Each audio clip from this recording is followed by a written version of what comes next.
It is 6 o'clock, Monday, February 28th. I call this meeting of the Clear Creek Independent School District to order. Let the record show that a quorum of board members is present and that this meeting has been duly called and that its notice has been posted in accordance with Texas Open Meetings Act, Texas Government Code, Chapter 551. And with that, I will move to item 3, the 2020-2021 Texas Academic Performance Report, better known as TAP.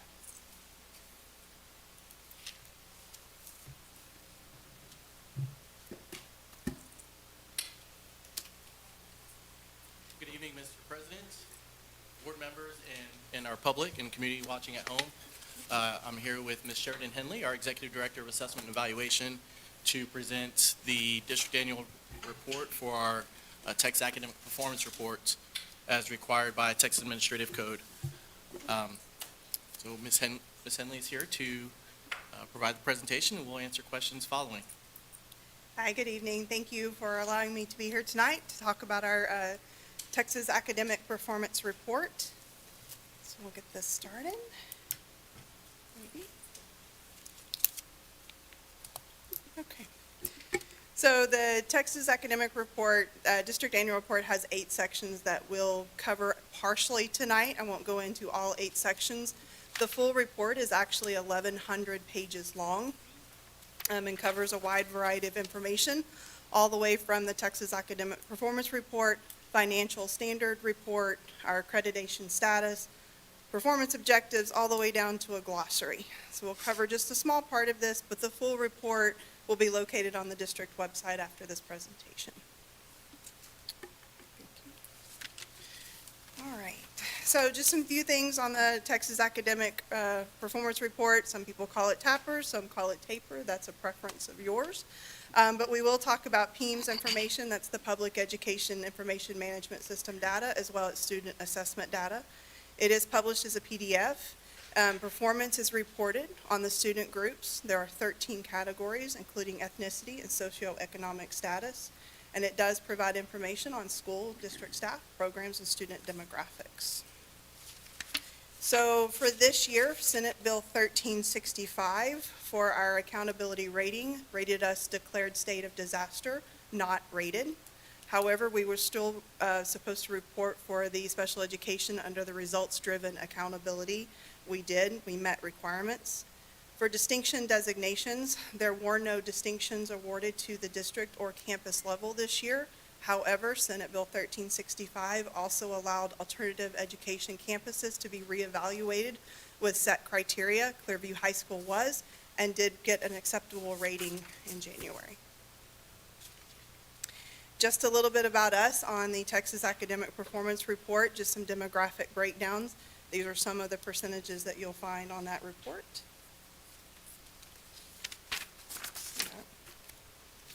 And a breakdown of just some of the performance categories, such as special education, GT, emergent bilinguals, and bilingual ESLs, along with our economically disadvantaged and at-risk populations. And our percentages are listed there. And then we go on to report for STAR performance. Due to the 2020 STAR being canceled, it still reports 2019 STARs, as well as the 2021 STAR scores. It still has the 3 grade levels: approaches, meets, and above, and masters. And it is reported for each assessment, all grades, all subjects.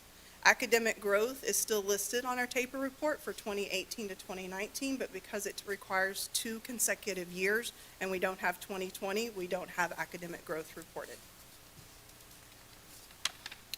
This is our approaches grade level percentages broken down by all subjects and then broken out each into one of those categories as compared to the state, region, and Clear Creek ISD. And you will see we perform above the state average. And then we have the meets passing grade level standard for all grade subjects reported, again, broken down by category. You'll see compared to the state and region, and you will see again that we are above both the state and the region in those. And last but not least, we have the master's grade level reported, again, all subjects, all categories, Percentages broken down according to the state, region, and Clear Creek ISD, and again, we perform above. So just to kind of highlight what those 13 categories actually look like, we took grade 3 reading, and right now this is the approaches level. So you will see compared to the state, the region in our district where 78% approaches pass, above this, well above the state and region area, and then broken out into those 13 categories that I mentioned previously. And then we have the meets level, again, broken down by state, region, district, and the 13 categories. And you see for the district percentage, 50% overall. For grade 3 reading, we were still above the state and the region.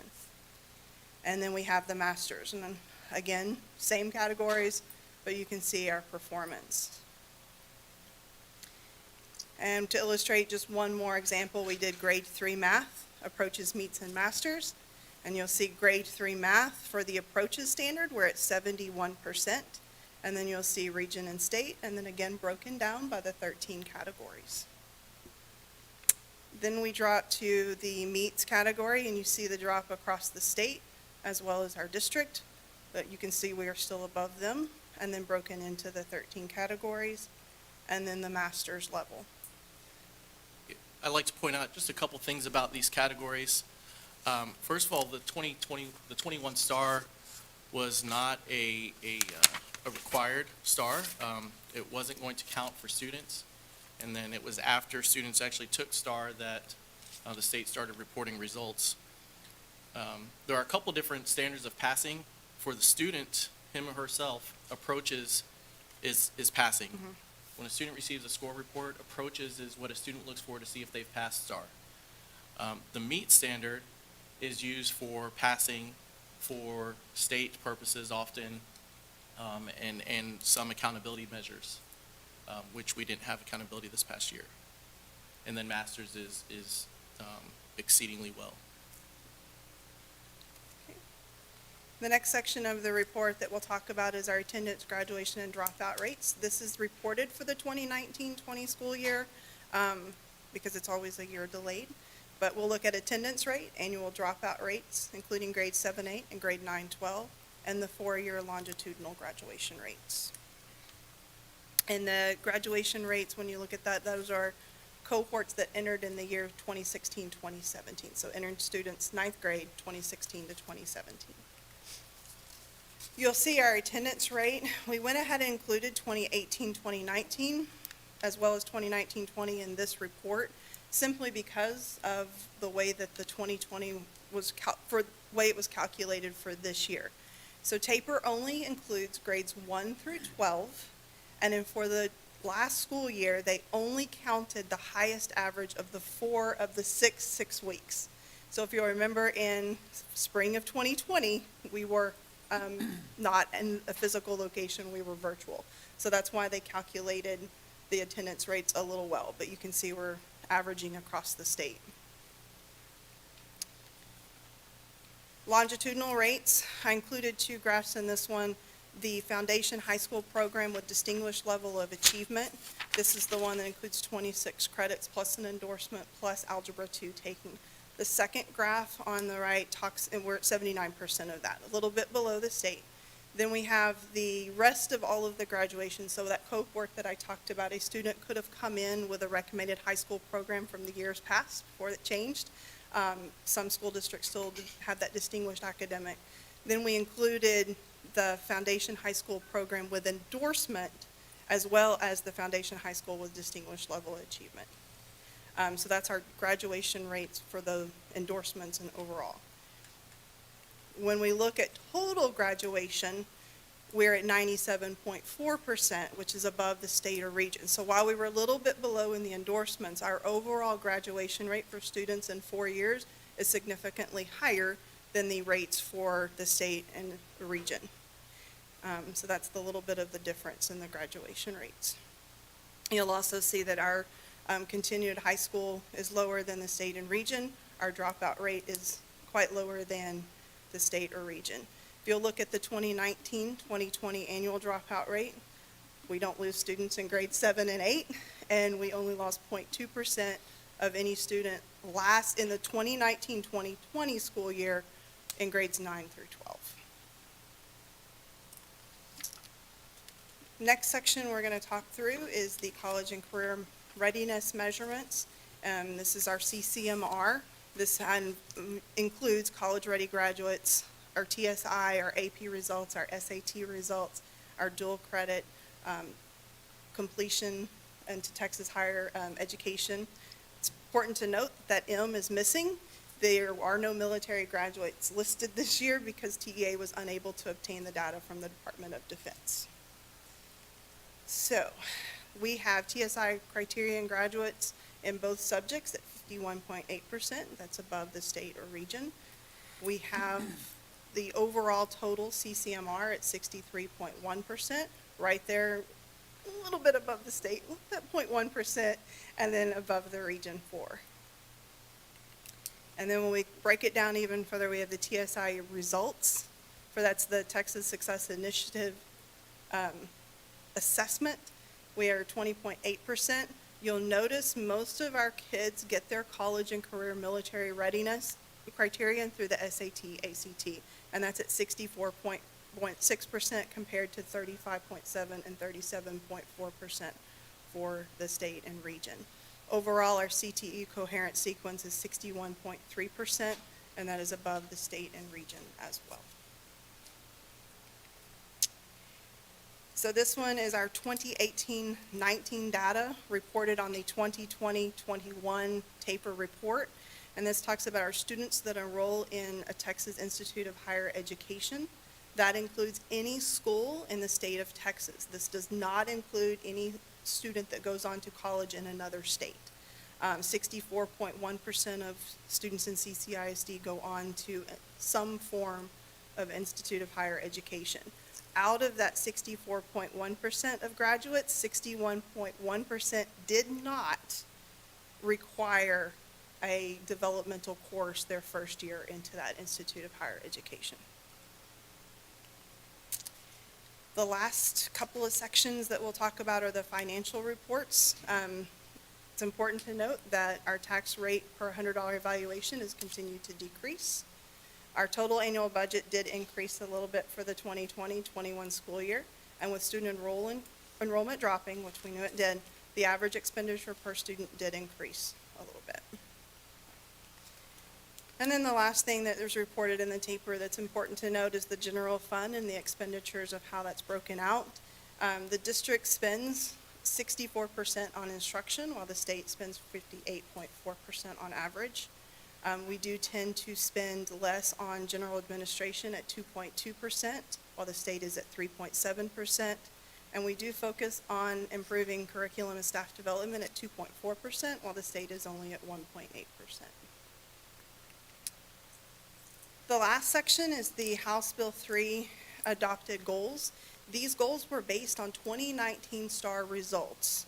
And these are 3 areas that we targeted: college and career military readiness, the literacy, and math.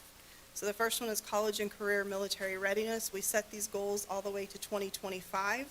Our goal for 2021 was 62%. Our results was 63.1%, meaning we met our target goal for the first year.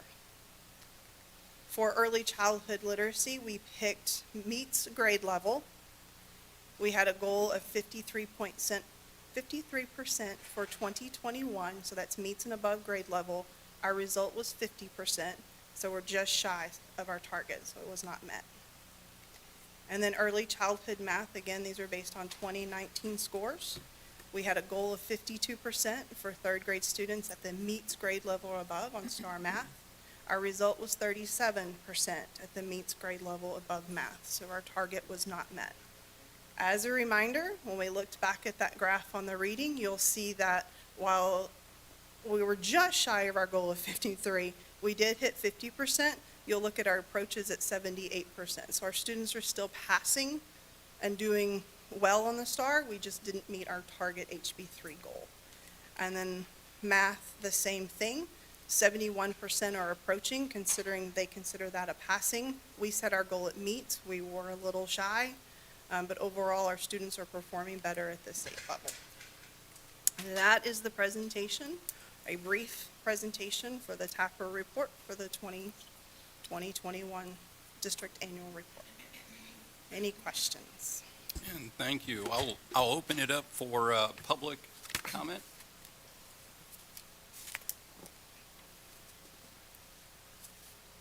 And seeing none, I'll open it up to our trustees. All right. Mr. Larson? Yeah, I do have a question. I know every school district in the state got that, we're not going to give you a grade this year because we had the pandemic. Do you have any feel for if we would have gotten a letter grade, what it would have been compared to other years? That is a really good question and a little hard to calculate, so I don't have necessarily a full answer on that. Okay. In years past, it was much easier. The day we got previous assessment results, we could calculate that within a matter of hours.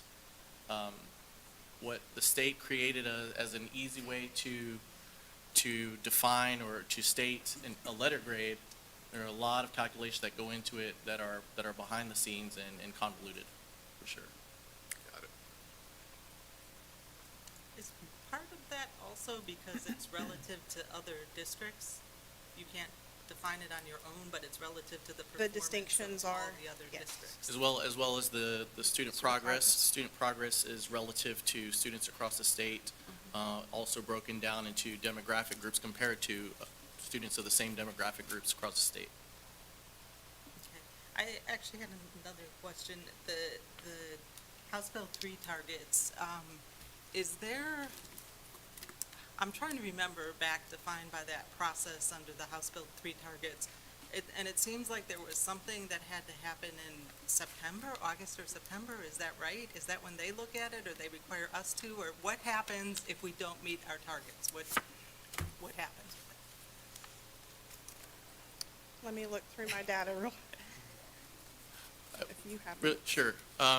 We're supposed to develop a plan for improvement. Of course, this year, though, for House Bill 3 goals, districts were not required to present the House Bill 3 goals. So some of those requirements for the beginning of year were negated by this allowance. That's due to STAR not being the scores weren't going to count this past school year. And then, have they said anything about how that's going to change in the future because of STAR changing? The commissioner has only said that they expect, they don't expect changes to happen with the trends, but with the redesign, I think there are a lot of unknowns, and we won't get the STAR accountability manual until probably spring of 2023. There have been some years that we didn't receive the accountability manual until after testing had Yes. completed. So, we'll see. It's hard to target. Mr. Thank you Sanchez? for walking through this information. I did have a question on slide 16 for the 2019-2020 annual dropout rate. For the grades 9 through 12, can you just share what we would consider if they get categorized as a dropout? Do we count students who may opt to go to online or charter or private, or that's not part of this? It's only if they finish in a Texas public school. I will say that if they graduate early, they're still part of that cohort for the longitudinal, so we would get credit for them the next year, but not that current year. The annual dropout that you see, grades 9 through 12, that's for just that one school year. And if they do transfer to a charter school, homeschool, or some other schooling method, there's a lever code, but it's not a dropout. Right. Dropout is really they're lost and can't be found. Thank you. Mr. Bone? One quick question I had, when we set HB3 goals, we also set them by campus. Are we going to receive the results by campus, disaggregated for each demographic group also?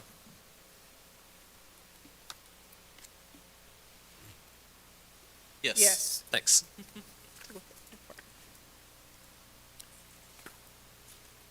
So, we trail by a few points the state average in distinguished graduates, but we exceed the state average in graduates. Can you explain why that is, how we would trail in the one category and yet lead in the other?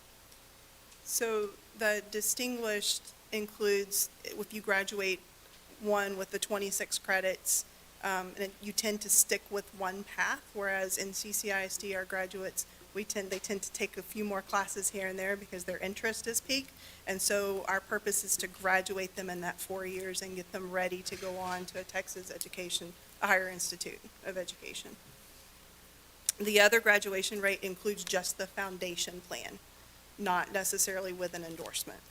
What we end up seeing is that there are quite a few districts across the state that if students don't graduate with an endorsement plan, there's no options for them to graduate because they've made it so far into their senior year with no other opportunities, and so they don't graduate on time with their peers. And that is the difference between the 79% or 81% to jumping up to a 97.4 graduation rate that we have compared to 90% at the state and region. So we have more students graduating, but fewer students graduating at the with an endorsement. Can I ask a quick follow-up on that? So maybe just to help my understanding, is the issue that because CCIS, those are percentages of the graduates who receive an endorsement versus don't, right? And so if CCISD has a higher graduation percentage than other districts, then that would mean our denominator is larger. So as a percentage of all students, we might have more who are receiving endorsements.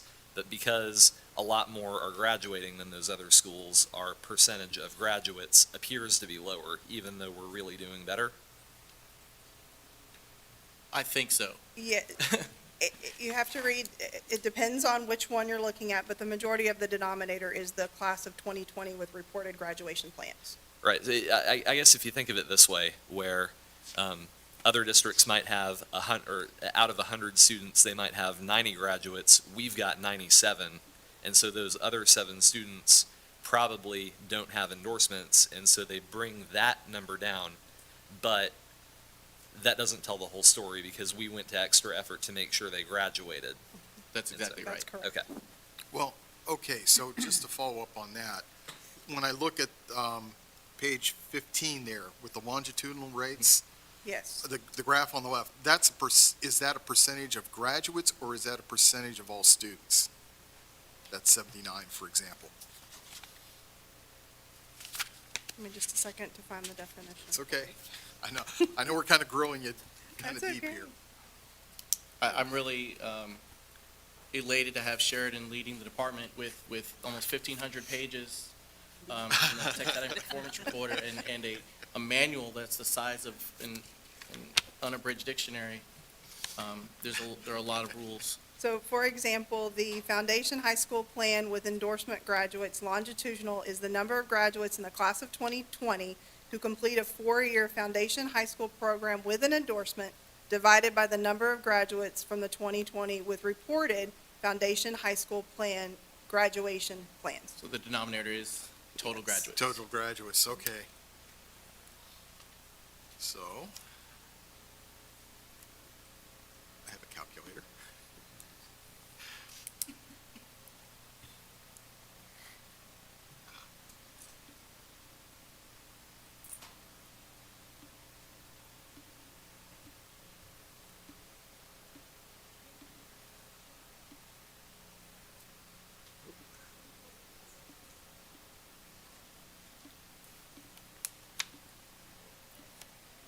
So that would be 71% of all our students then would graduate with an endorsement. Well, I'm sorry, I don't want to take words out of your mouth. The DLA category with a foundation with distinguished, So the recommended high school plan and the distinguished academic plan, we had less than, I think it was less than 2% total graduates. I didn't include that number. But that 81% is everyone with an endorsement and above that graduated in Clear Creek ISD.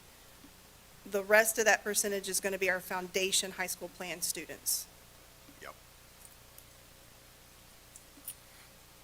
Yeah, Jeff, I think the number you're 70 wanting is, 76, yeah. I miscalculated. right, so, yeah, that's, 76.6. yep, 97.4 times the 79%. And then if you're comparing that to the state, it would be 84% times the 90% graduation Yeah. rate, which would come in lower. So, we're doing better. Yes. Yes. See, that's why I wanted to follow up with it. Yeah, it's, well, not much. It's 0.75 for them and 0.76 for us, so we're doing better, but okay. I guess I guess it's fair to say that we're picking up more of the kids who don't have don't finish the distinguished plan. We're getting them through, we're getting more of them through than the other schools. Yeah, at the end of the day, I would rather have 97.4 graduation rate than that Yeah. 90%, because that means 7% are able to continue on with their lives Yeah. after leaving 12th grade. Okay. Thanks. That really helps put it in a much clearer perspective, at least for me. And are there any further questions? See no further questions. I appreciate the presentation. Thank you. Thank you. Very good. I don't know. And at 6:27, I'll call us into recess.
board back into open session at 6:46. Mr. President, before you begin, if you would indulge me, I'd like to just say one quick word about the TAPR results. That we were almost going to have a discussion behind closed doors about this, and then we realized it needed to be said in open meetings. So what I wanted to share with the board and what I'd like to share with you is something that I don't think was apparent from the TAPR presentation, and that had to do with our graduation rates. If you looked at the numbers, I did some quick calculations. The average school district in Texas would graduate 75 students out of 100 on a distinguished program. Clear Creek ISD would graduate 76. Of the remaining 25, the average school district in Texas, according to my calculations, would graduate another 15 on a non-distinguished program. CCISD would graduate another 21, so that the average school district would have 10 students who didn't graduate, and CCISD would only have 3. So I think our numbers are very good, and I just wanted to share that with everybody. Thank you for that observation, Mr. Larson. And with no further comment, we will move to the Pledge of Allegiance. Yes, I'd like to ask Avery Peak to meet me down front. Avery is Gilmore Elementary Spelling Bee campus winner and then Spelling Bee runner-up, and she's going to lead us in the Pledge of Allegiance and the Texas Pledge, which will be followed by the moment of silence.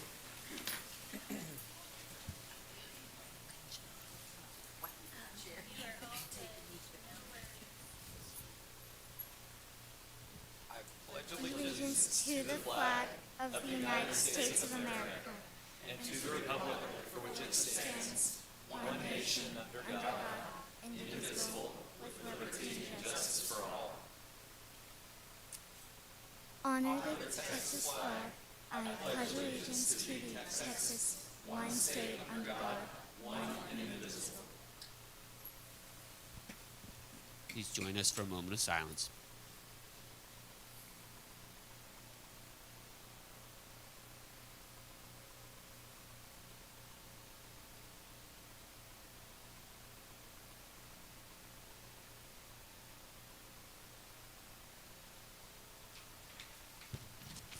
Thank you.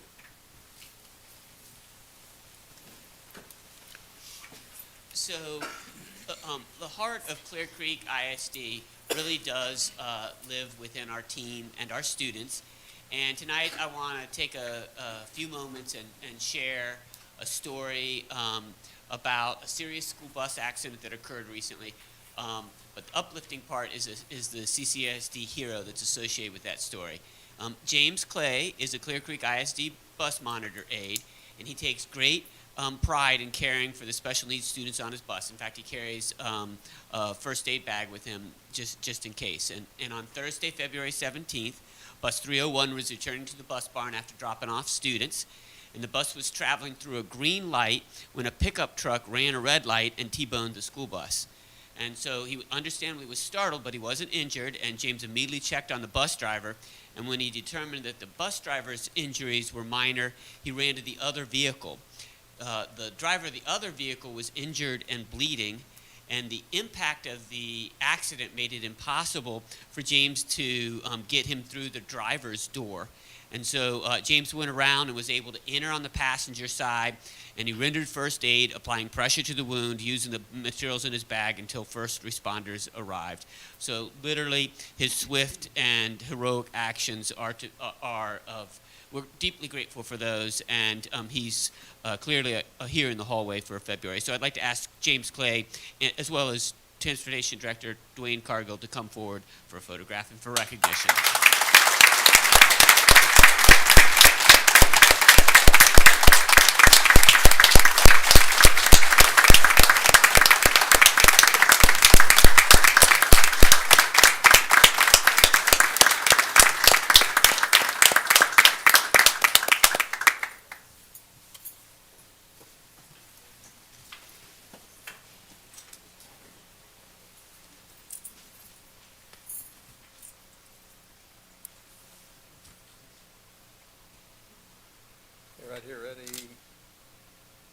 more. Thank you. Thank you, truly inspiring. So,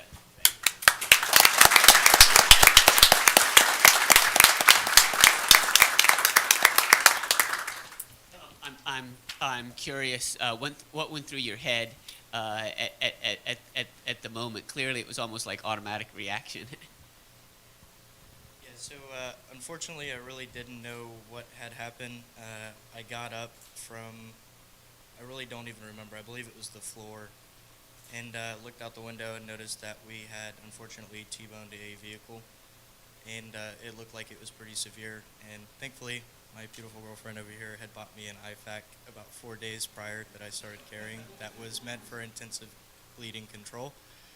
And when I got to the vehicle, the door was jammed, and I tried the window, and the window was cracked a little bit, so I ripped it out and started cutting away the airbags to get in, and noticed that he had a pretty severe compound fracture, where I applied a compacting gauze and tried to get a tourniquet on when a officer took over for me. And that's really all. One word, wow. Thank you very much.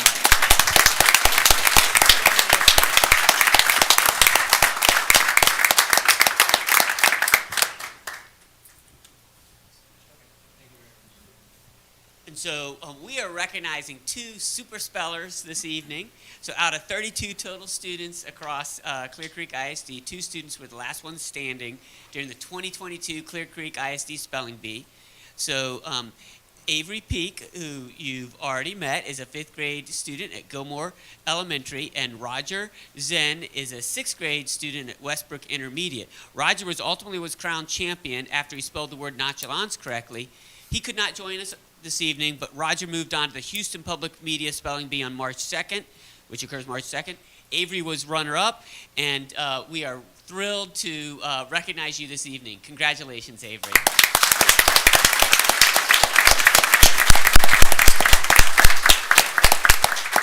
And in a moment, I'll ask a few others to join me for a photograph. But first, I want to ask you, if you don't mind sharing a secret, what were your secrets of success in the spelling bee this year? So basically, I studied really hard and and I tried not to let the nerves catch me.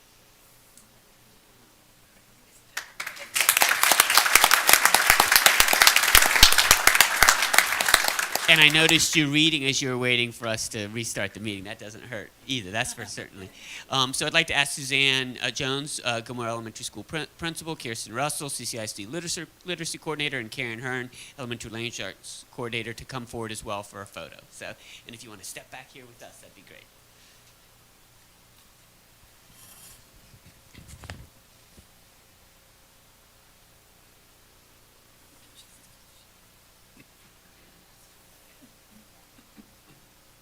Go ready.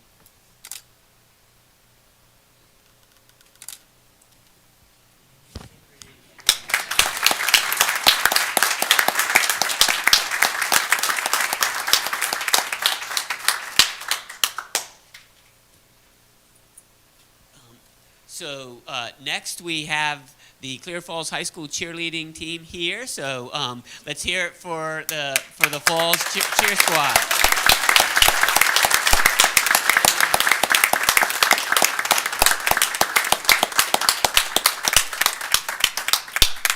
So as they're coming in, I want to share with you that the team, including both JV and varsity, along with the team mascot Hayden Varley, competed in the UIL State Championship Tournament in Fort Worth. And out of 67 qualifying teams, Clear Falls High School cheer team came in 3rd overall.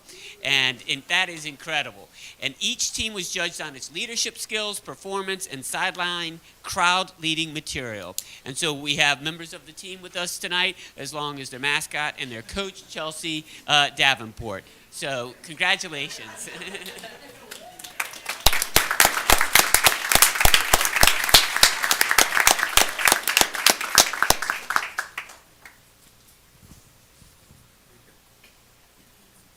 Okay, right here, but I'm going to take 2.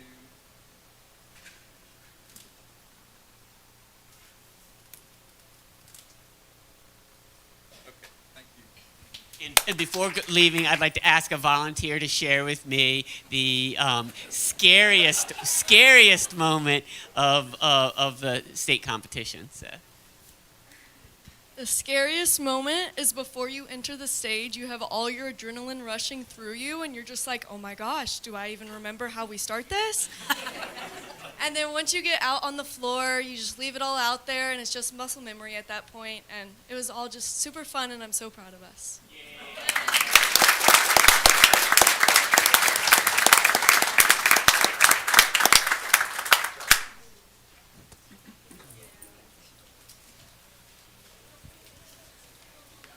Good job.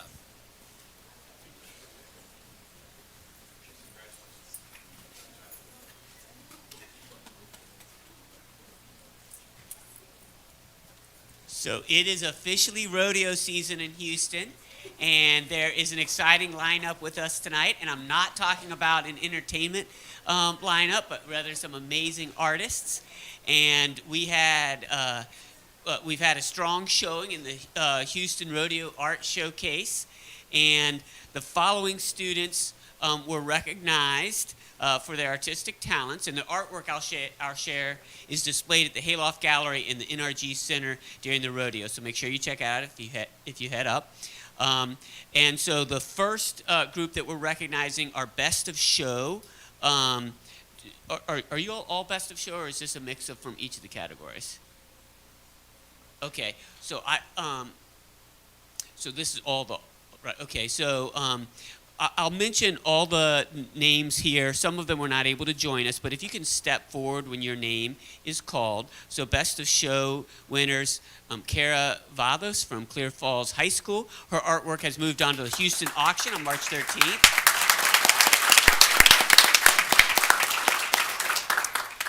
Thank you. And William Amonette from Armand Bayou Elementary. And Ju Jung from League City Intermediate.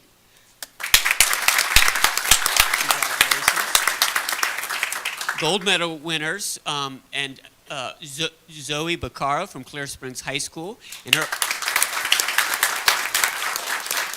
congratulations, Zoe. Her artwork has moved on to the Houston auction on March 13th. Also, Maha Majid from Clearbrook High School. Wyatt Sutton from League City Intermediate. Kalani Dietrich from Ferguson Elementary. And special merit winners.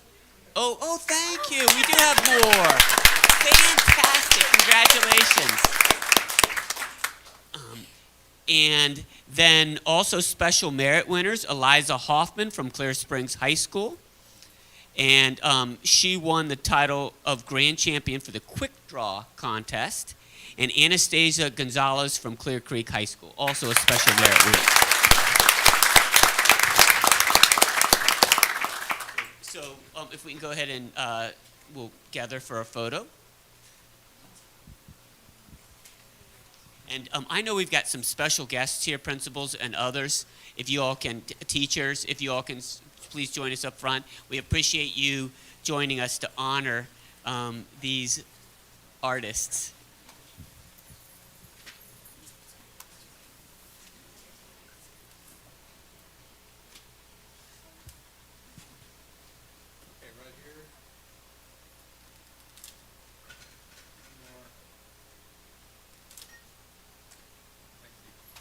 Fantastic.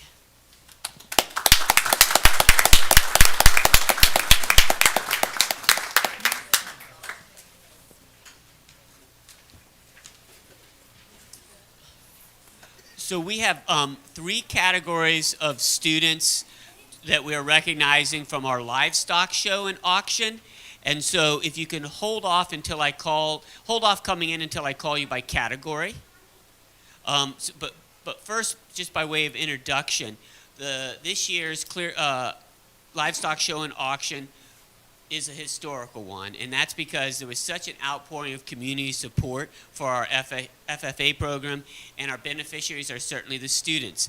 In all, more than $250,000 was raised during the auction, and I'd like to ask JT Buford, who's our FFA program manager, to step forward to join us in recognizing our honorees this evening. But first, I'd like to ask our grand champion winners to come forward. And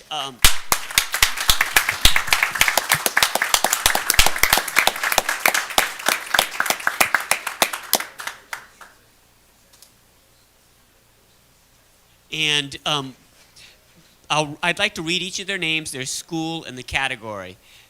Chastity Holt, Clearbrook High School, Grand Champion Steer. Dylan Wright, Clear Creek High School, Grand Champion Pig. Sarah Connor, Clear Springs High School, Grand Champion Lamb. Casey Clages, Clear Creek High School, Grand Champion Goat. Zachary O'Brien, Clear Springs High School, Grand Champion Turkey. Jacob Correo, Clear Springs High School, Grand Champion Broilers. And Rosemary Lynn, Clearbrook High School, Grand Champion Rabbits. Well done. And if any principals from our honorees schools are here, if you all, and teachers, I know we've got some folks, if you all can step forward. Yeah.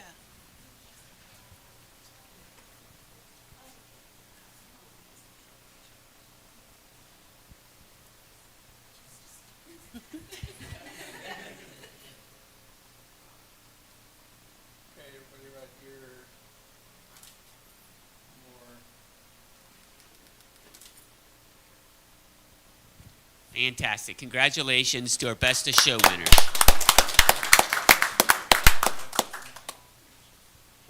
And I'd like to ask our Best of Show winners to join us. Back by popular demand. Excuse me? She said it. Okay. Oh, okay. Thank you. I'm going to start with her before reading the other names. Madden Wistenhausen from Clear Springs High School, Best of Show, Food Sciences. Food Science, congratulations. And before we do a photo, I do want to share three other Best of Show winners. Laredo Chaviers from Clear Falls, Best of Show Ag Mechanics. Jaden Long from Falls, Best of Show Floral Design. And Gabriela Ruiz from Clearbrook High School, Best of Show Visual Arts. So we're proud of each of them. And let's go ahead and get a photo.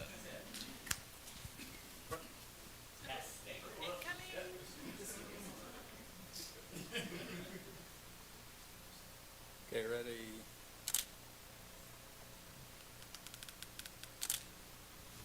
Yay.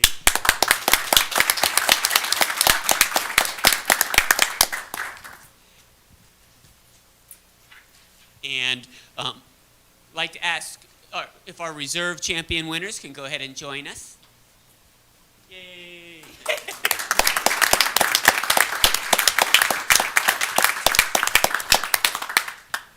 And once again, after they receive their medals, I'm going to call half a dozen names, but ask them to step forward when their name is called. Naomi Browning, Clearbrook High School, Reserve Champion Steer. Kaysen Weaver, Clear Falls High School, Reserve Champion Pig. Sophia Dykes, Clear Springs High School, Reserve Champion Lamb.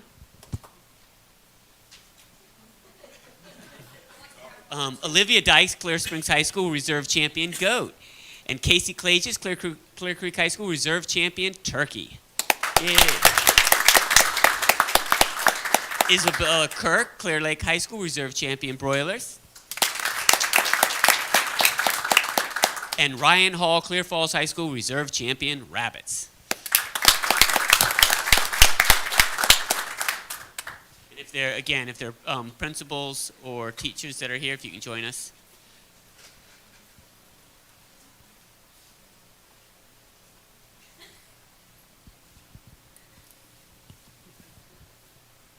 Ready? One more. Right, thank you. Make us proud.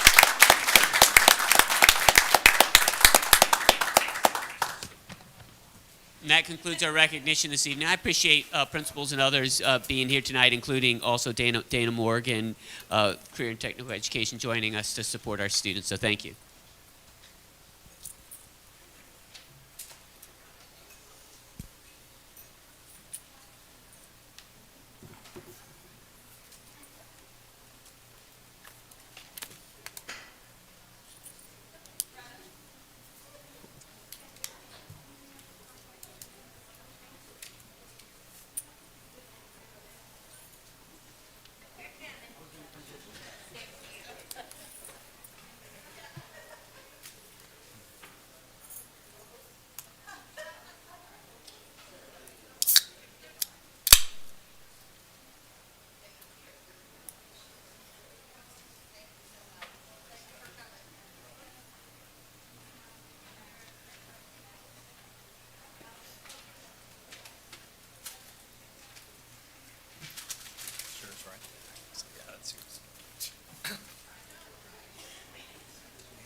And thank you to our honorees.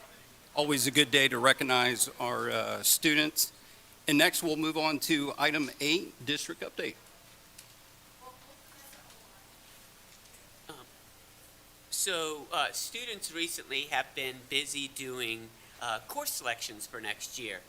And so I'm excited to share this evening that we have a new opportunity that we're offering students for next year, specifically flexible scheduling.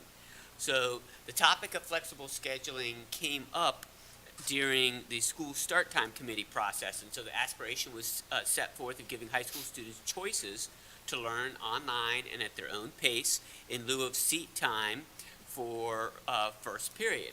So I'm pleased to share that we built that into our plan, and so we've held parent meetings, and we've live streamed videos, sent information home to get the word out. There are limited online options right now, but with plans to expand over time as we build out more online courses. We've made a slight adjustment to the class schedules for March, and so specifically Wednesday, March 2nd was previously a late arrival day for high school students, and that will now be a full instructional day. And Friday, March 11th will be an early release for all students and staff. March 11th was originally early release for elementary and intermediate students, and now it's an early release for all 3 levels. I'll also share that we've had the opportunity to open our doors to the community to showcase how students think creatively, communicate effectively, work collaboratively, and set goals. Last week, we brought our Inside Leadership class into League City Elementary to see the beginning of the Robotics, Coding, and Computational Thinking Initiative, which will be in full implementation next year at League City, Ward Elementary, and Bowerschlag Elementary. And really, our parents and community members were just blown away with the high level of engagement from students in kindergarten through grade 5. And so that was really great to see, and I appreciate the hard work of our teachers on that initiative. At the heart of learning is really personalization, so not generalization or just a one-size-fits-all approach. As part of our priorities this year, we're building on our previous work with personalized learning, and we're focusing on 4 key areas: targeted instruction based on what a child needs, collaboration and creation, reflection and goal setting, and flexible pathways to progress through the curriculum. We have a group of 10 schools working particularly intently on this, and we are really impressed with what we're seeing. This month, teams of teachers and district staff conducted what we called learning walks, and basically just walking through classrooms, observing the learning, asking students questions about the work they're doing, why they're doing it, and taking notes also to be able to reflect on what we're seeing later on. So I want to thank Armand Bayou, Bay, Ferguson, Gilmore Hyde, North Point Parr, Ross Weber, and Wedgwood Elementary Schools for leading us in this important work. Since our last board meeting, I've had the opportunity to visit more than a dozen schools, and I'd like to share several very brief video clips that I captured while speaking with students and teachers, and I want to comment on how these videos relate to our instructional initiatives. The first video clip that you'll see in a moment relates to the work of many of our teachers and schools in their focus on supporting students with goals regarding meeting or exceeding curriculum standards. So teachers are engaging students in setting goals, keeping track of their own progress, reflecting on their work in pursuit of goals. And I visited a kindergarten class recently at North Point Elementary School where the students were writing stories, including using sight words, which are just words that they recognize. And Brianna, who you'll see in a moment, spoke with me about her sight word goal and her progress towards it. And I love how specific she is, so check this out. I'm trying to learn them and sound them out. And how many have you learned so far? You do it. I'm gonna go check on 53 words. And how many do you want to learn? 76 words. So first, before. So I love chatting with Brianna, and what I'll share in terms of this next video is that when students have choice in their learning, they often have a stronger sense of ownership of their work, and so they're willing to work harder.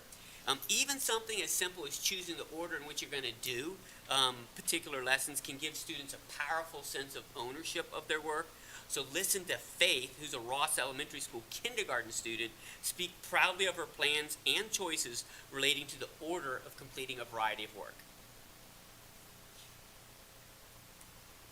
So first, before we get to do all of these, we have to do seesaw and amplify, and that's why I have it crossed out.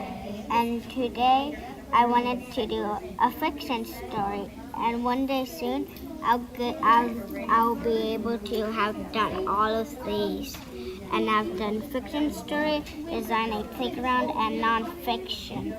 And I think tomorrow I might do fiction, beginning, middle, and end. So is that incredible, or what, such a young student speaking with intentionality about her learning? So the work in personalized learning is not only occurring at the 10 schools I mentioned earlier, but also at a number of other schools. So for example, I recently visited a 4th grade class at Hall Elementary School in which the teacher had challenged students to design and build a prototype of a barrier that would decrease beach erosion. So the students examined a few examples of barriers, and then each student brainstormed for just 3 minutes with a partner, sketching out a concept for a barrier. So I spoke with Asher, a 4th grade student, regarding the concept of a prototype that he and his partner will build. It was clear that students' work on the prototypes would build their understanding of important content in science while also developing their capacity to solve real-world problems. It'd probably be like a seawall, like with some supports on the back that with some extended stuff like above the water so water just doesn't like flow over it. And then some rocks in front of it to help prevent water from hitting the seawall even more. And what materials are you going to use in your prototype? Foam tray, 3 popsicle sticks, and some pebbles. For 2 days. So pretty impressive what these students were able to brainstorm in terms of solving a real-world problem. So this next video relates to the fact that student learning is faster and deeper when students and teachers both know what constitutes good work, in other words, successful work. And teachers across our district articulate what we refer to as success criteria, in other words, what constitutes good work. And so in a recent visit to Clear Lake City Elementary School, I visited the classroom of 3rd grade teacher Miss McHenry to see her and her students in action. And she's clearly enthusiastic about how well her students were doing with understanding office purpose, which is an important part of reading comprehension. And she attributed their success to each student working with a partner to identify office purpose using specific criteria for success. So listen to what she has to say. For 2 days, the students worked with their partners to scaffold each other on working together to create that success criteria sentence. So they had to start the stem, choose the correct verb, so bouncing those ideas off of each other, realizing that they don't always have to agree as long as they can match the idea and the central idea together. And having that 2 days of support really led them to the 3rd day of doing their independent work. Now they're feeling very confident. They learned from each other. They bounced ideas off of each other. So the 3rd day, they're ready to do it on their own, feeling confident, and the success has been almost consistent with every student. So that's pretty exciting. I want to share just two more videos because they are great examples of the wonderful teaching and learning happening across our district. And I love seeing our teachers support our young students as emerging writers. And this support includes giving students opportunities to practice combining words together to build sentences that have capitalization and punctuation. So check out my recent conversation with Van, a kindergarten student at Clear Lake City Elementary, as he was learning and practicing mechanics relating to writing. So all the lowercase goes here, and the uppercase goes here, and like these go like here. And you try to make a sentence, and then you write the word. Like what I'm doing. Tell me about the... So, fantastic. Definitely a young author there. And finally, I recently visited the newly rebuilt Clearview High School, and the course opportunities at Clearview include courses that prepare students for a variety of careers, including careers in the health profession, as welders, and in cosmetology. And this is a great example of our Bonds to Bricks initiative, using funds from taxpayer-approved bonds to improve opportunities for our students. And while at Clearview recently, I spoke to a teacher who described his excitement and the excitement of his students for the new Clearview High School. Tell me about the new building here. Man, It's amazing. I love it. I mean, the vaulted ceilings, it has a sense of, I don't know, newness, right? A beginning to just really, so I'm very happy and proud to be working here at Clearview High School in this new facility that everybody who was a part of making this happen, I'm just so happy. I want to give a big thanks to that because the technology is here, the kids love it. I mean, there's this What do the kids love about it? they just love basically being in a new facility. Like, people care about them, and they're loving these little areas off to the side and being able to work. I mean, the sound system in this cafeteria, one of the cool things that we've done is every day at lunch they can purchase with their Clearview Cash to be able to play music during the cafeteria. So they'll come and they'll pay to hear their songs. So there's a song request. So there's a lot of things that we can do now that we weren't able to do over there. So I'm just excited to be here, and I can't wait for more students to come here and enjoy this new campus. And so I just want to wrap up my remarks by using that as a segue to say that the community is invited to tour Clearview High School and 3 other Clear Creek ISD schools that just had major renovations completed as part of the 2017 bond program. So ribbon cuttings and open houses will be held in March and April. Thank you. And thank you for that update, Dr. Williams. We'll move to next item, community input. The purpose of community input is for the entire board to receive feedback from citizens. The board will hear the public comments but will not respond. Matters brought forth that require a response will be addressed by the superintendent as appropriate. All information received is subject to verification. Community input is scheduled for 30 minutes and has 2 forums. Those requesting to address the board in advance of the meeting are granted 3 minutes to address their topics, and those who sign up this evening prior to 6:30 are granted 1 minute. In a district our size, there will certainly be issues or topics which will understandably generate considerable interest from the public. It is important that members of our community be able to address the school board respectfully without disruption and without fear of intimidation from other attendees. On behalf of the board, the superintendent, and CCISD staff, we welcome your input during CCISD school board meetings. We request that everyone exhibit the respect and understanding each person rightfully deserves when addressing the school board during the public input portion of the meeting. And our first 3, we have 9 speakers. Our first 3, Mr. David Hirsch, Quiana Conley, and Nancy Gonzalez.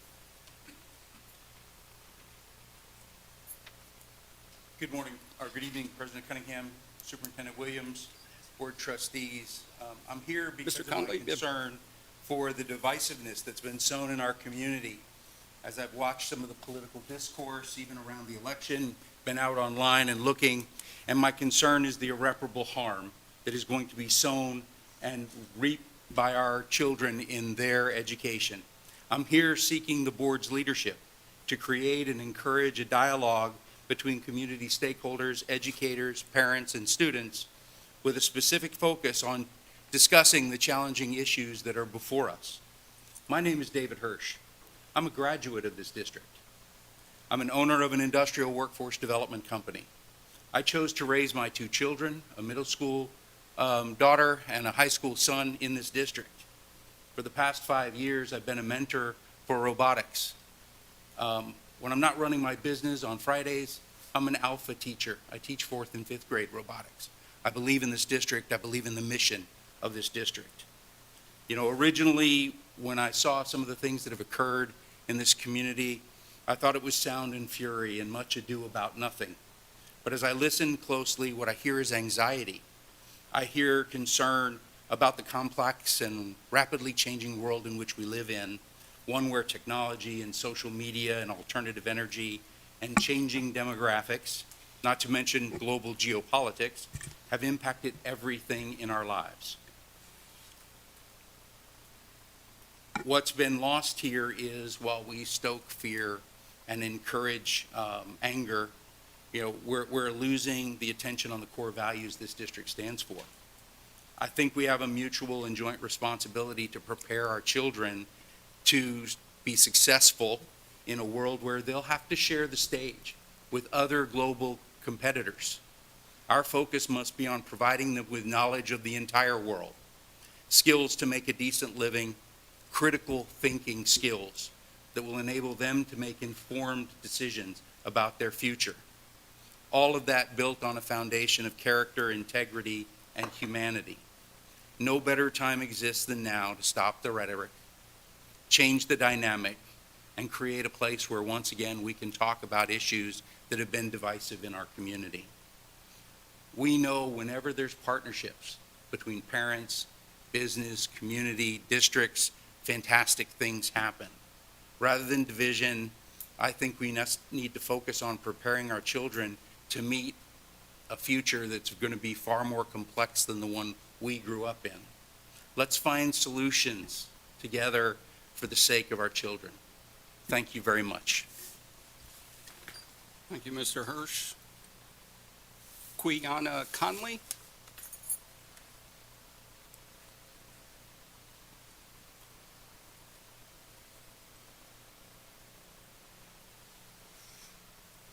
We'll move on to Nancy Gonzalez.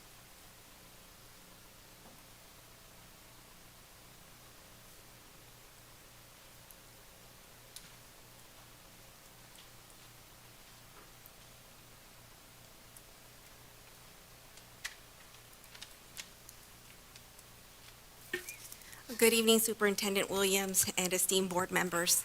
My name is Nancy Gonzalez, and many of you know me and my husband, Henry Gonzalez. We are active parents within the community and within Clear Creek ISD. For those that don't know, we are parents to not one but two children that have special needs. They both have autism. I'm here to bring awareness of the current state of the special education department. More needs to be done to support those that are receiving special services. SPED parents are having an uphill battle to receive the services that their children need. On our most recent ARD meeting for our son, the majority of our parent input recommendations were rejected by the school ARD committee. The most troubling part is that CCISD is spending taxpayer money on legal fees instead of providing services for students to have legal representation at ARDs where the parent will not be represented by legal counsel. This attorney is being paid $360 an hour to sit in our ARD to discuss what is in the best interest of our son. This first meeting was over 6 hours. It should be noted that we did not have legal representation to help us in the ARD meeting. As a tax-paying citizen of the district, it is disheartening that the district is spending this type of money on an attorney to defend its reasonings on what type of educational program my son should have. I would challenge this board to find out the exact amount of money that is being spent on high-priced attorneys to fight parents that have special needs children. In the mission statement of CCISD, it states, CCISD will support student achievement to ensure each student's success of personal and academic growth through collaboration with all CCISD educators. Nowhere in the mission statement does it state, to achieve this, it shall hire an attorney to fight the parents of special needs.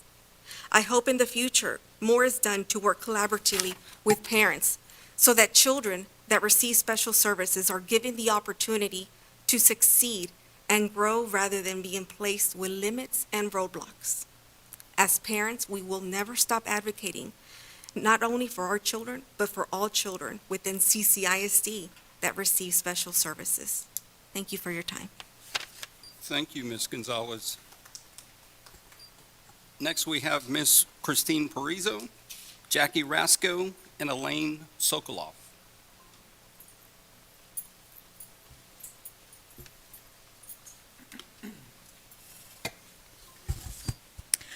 Many have noticed there are very large signs on 6 schools in Clear Creek ISD. I refer specifically to the Leader in Me program signage on Brookwood Elementary, Campbell Elementary, Clear Lake Intermediate, Clearview High School, Landold Elementary, and Whitcomb Elementary.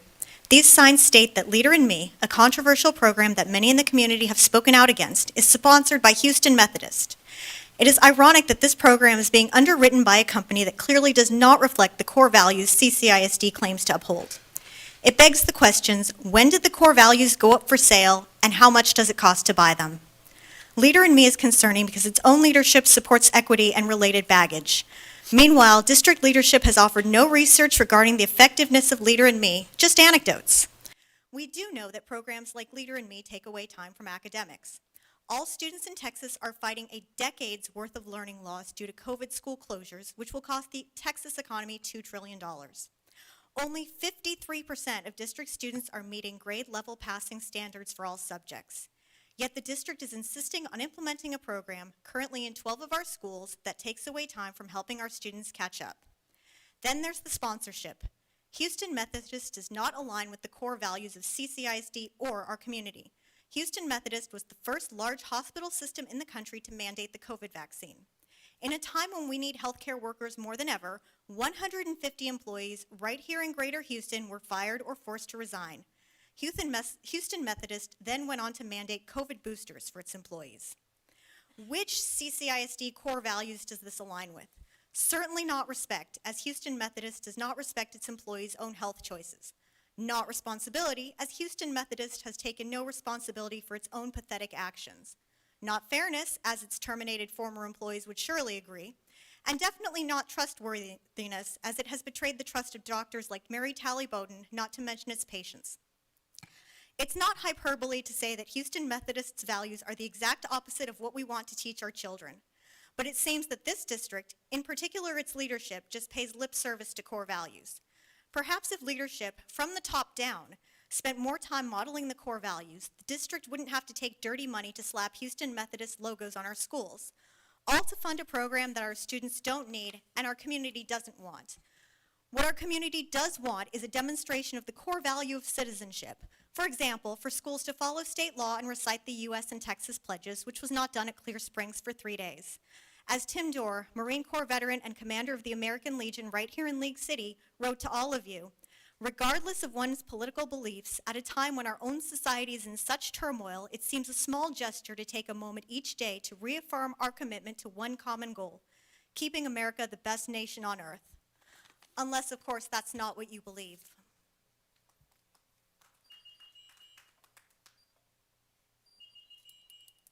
And Ms. Jackie Rasko and Elaine Sokoloff.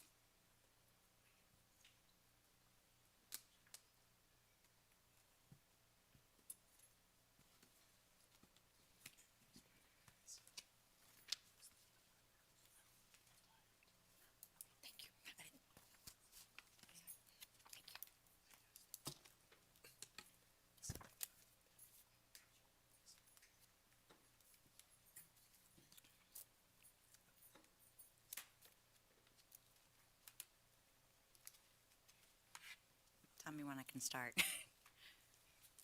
Good evening. A new 5th grade teacher at Ed White recently had her students make Black Lives Matters poster, and they are currently displayed in the hall. Her nails are painted with BLM. She wears hats that say feminist to school. These are symbols, and politics need to stay out of our elementary classrooms. Acts like a racial divider. All lives matter. Under the system of ideas, white children are by definition oppressors. Minority children are by definition and resentment. Supporters, and they also suffer many forms of other discrimination. I urge all is being rebranded as social and emotional learning. CCISD says they do not teach CRT, but they do teach and promote SEL. They've taken the focus off teaching the kids about history. They've put all the emphasis and focus into how do they feel.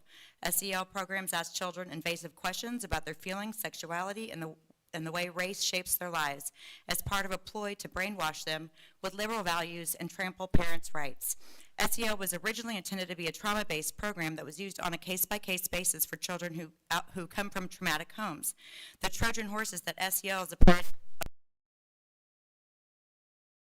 some sort of trauma. Most children do not come from a trauma-based home, yet the schools will create that trauma by introducing political ideology disguised as diversity, inclusion, and equity. They give your children whole data to indicate more SEL is needed, and the process is repeated until there are generations of focused, confused, and traumatized children who never feel safe. SEL uses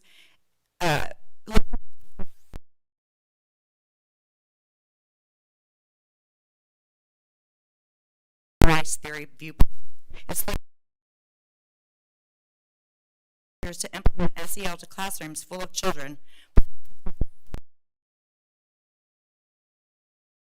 should be discussed within the home, leave mental health and line has been crossed. My third grader checked it's 320 pages. It has a sticky sweet cover, but on the inside you'll read about the end. This is a very heavy book and has no place in elementary schools. Why can't kids just be kids anymore? Read. Don't need to worry about racial profiling. And if they want to, so CCISD elementary libraries, I'm asking to stop teaching communistic, divisive curriculum in our schools. Thank you for your time. Thank you, Ms. Rasko.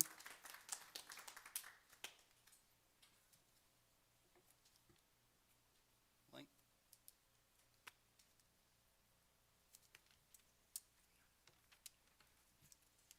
Good evening. I have been coming to these school board meetings since August of last year. I wanted to see how the CCISD school board interacts with the parents of school-age kids. Here's what I've determined so far. What you say and what you do don't match. That being said, here are examples. You claim to have transparency, yet a person who requested data from last year's vote still hasn't gotten the information. What you say and what you do don't match. You claim to want to do what's in the best interest of children, yet you didn't allow parents to come to school to have lunch with their kids. Again, what you say and what you do don't match.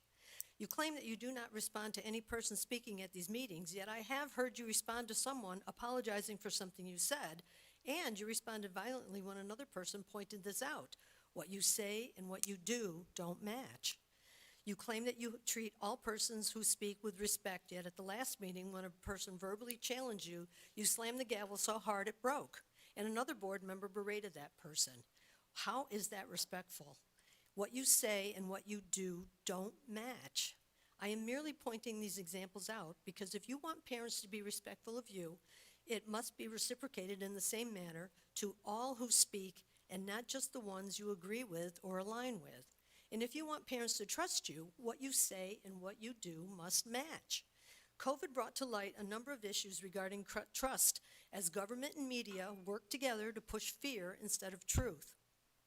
COVID lockdowns brought virtual learning, and parents saw what was really being taught in their schools, and it didn't match what the school board said it was teaching.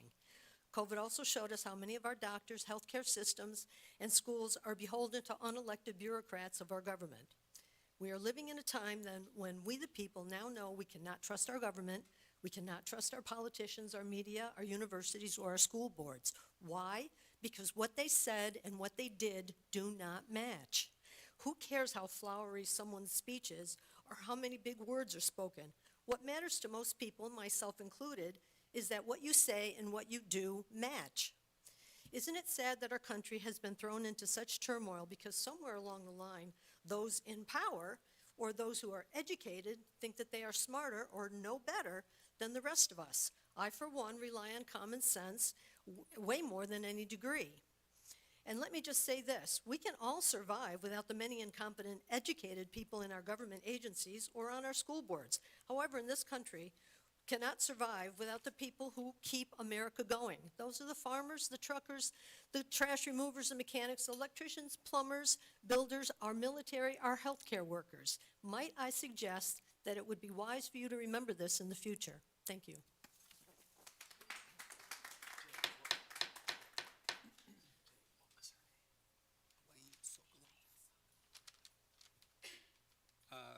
Next, we have Janice Lesick, Bettina Ellison, and Lee Cisneros.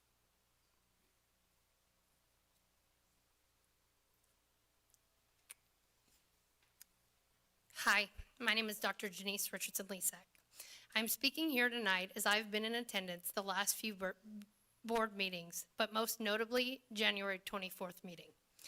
I was appalled by the behavior of the president of the board, Jay Cunningham, and Secretary Laura DuPont. When I signed up to talk today, I received an email with a letter signed by Jay Cunningham stating, and I quote, "The Clear Lake ISD Board of Trustees dutifully adhere to school board grievance laws of Texas and the CCISD board operating procedures. The Clear Creek ISD Board of Trustees will only act upon agenda items that are posted as action items in accordance with the Texas Open Meetings Act. This is a far cry from what occurred at the last meeting.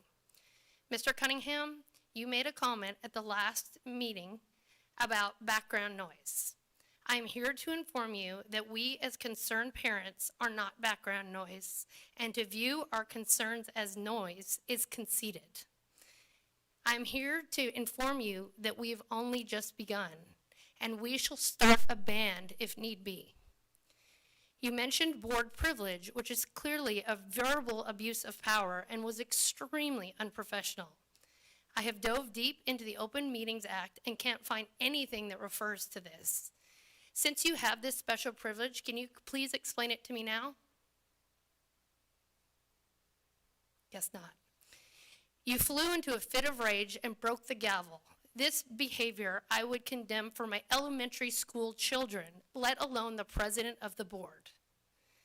The core values of the board expose such qualities as respect our community, conducting oneself with dignity, behaving civilly and respectfully, being considerate of opinions of others, not allowing agendas to get by you, Mr. Cunningham, or you, Ms. DuPont. For what I observed, Mr. Cunningham did not behave in a professional, courteous manner. He did not reflect positively on himself or the district. They behaved uncivilly, specifically with their disrespectful language directed towards the speaker. Mr. Cunningham, perhaps on some level, was trying to get a rise out of the speaker, speaking about her comments in such a manner. They both violated the Open Meetings Act many times. The collective behavior of these board members inhibit others from feeling welcome to voice differences in opinion. It is bullying, which is something we preach again in school. It appears from these events, Open Meeting Act's protocols are only for those in the audience and not to follow by the board members. The behaviors were unprofessional, erratic, and I believe you both owe us all an apology. Thank you, Dr. Lisak. Next, Bettina Ellison, followed by Lee Cisneros.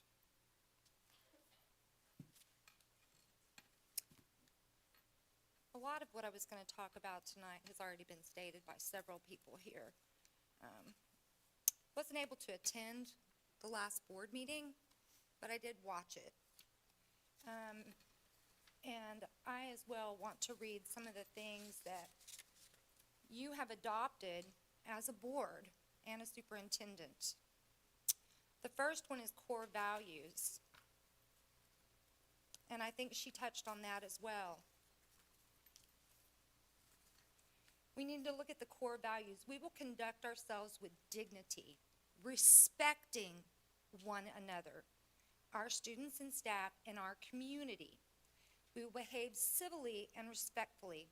We will make decisions openly, honestly, and in ways that will merit trust. We will be considerate of the opinions of others and treat them with dignity and respect. We will not allow personal agendas to get in the way of doing the right things in the right way, for the right reason, for the greater good. Consider that we are called background noise in no way respects us. In any sense of the term, we are taxpayers in this community. When we come to you to voice our opinions, we should be treated respectfully. I'm going to go on now to leadership. And we understand our community entrusts us to educate and equip students to excel. We further recognize we serve our community students and staff best when we work to excel at everything we undertake. We accept the responsibility to provide leadership to achieve CCISD's goals. We strive to communicate effectively within the school district and across the community. We understand that we are accountable to be good stewards of our taxpayers' money.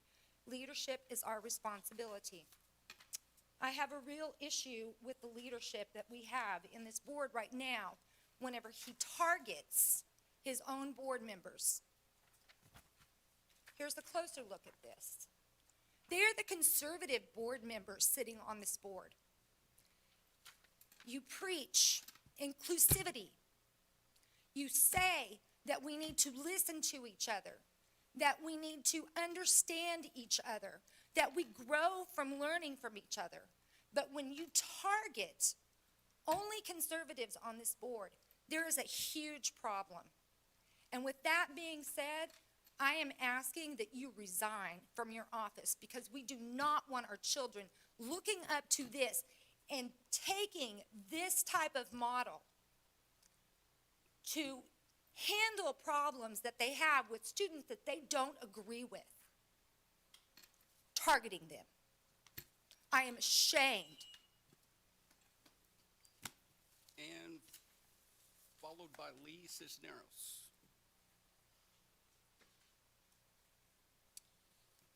Good evening. Last month, I've never been to a school board meeting. I sometimes would watch it on the video online, and last month was kind of troubling in terms of the actions of the board. It kind of inspired me to come. Strangely enough, the story goes back further. I had picked up the community newspaper, The Impact, and this is back from August, September, and it talked about the Clear Creek ISD STAR scores, and that's the same thing that earlier today, when most of y'all weren't here, they had a presentation. Things haven't changed. In fact, things got worse, and I went to TEA website, and for those of y'all that didn't read this, it was a third of the students were failing in math and reading, and that data hasn't changed. In fact, that data has shown a decline over the years. CCISD used to be an incredibly excellent school district. Now it's mediocre at best. But what do? Y'all had the presentation, and you had a couple of individuals up here that were flipping through the slides, and you glossed over the 2021 results and the goal, the target hadn't been met. And then you you have it's ridiculous. It's you show the 2025 goals, and it's only 4% more of what where it currently is at. I can train a monkey to get 4%. What do y'all do all day? Shop for bad ties and masks? What do you do? You're an education board. This is CCISD. I think the parents understand what the expectations are when you have 50% of the kids that aren't meeting the math and the reading. That's half. There's how many of y'all? 1, 2, 3, 4, 5, 6, 7, 8. That entire half can't even read or do math. Put that in your mind. You should be embarrassed. You should be appalled. You should be jumping up and down on your desks. We had that presentation here at 6 o'clock, and it was glossed over. And then page 9 of that, I think every parent should go online and read that and look at it. It's very obvious. It's slide 9 is a joke. So you compare the STAR reading between grades 3 and 5 are performing better than the state average. Who cares? The state average is down by the floor. You're slightly above that. You can't read, there's no math. This is this epicenter of NASA and science. Okay, there it is. Well, thank you, Mr. Cisneros. Ridiculous.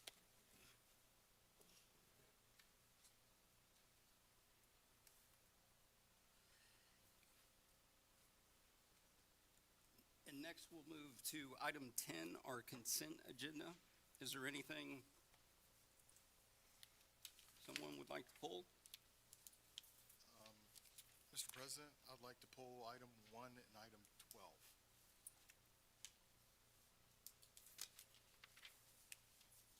Thank you, Mr. Larson. Anyone else?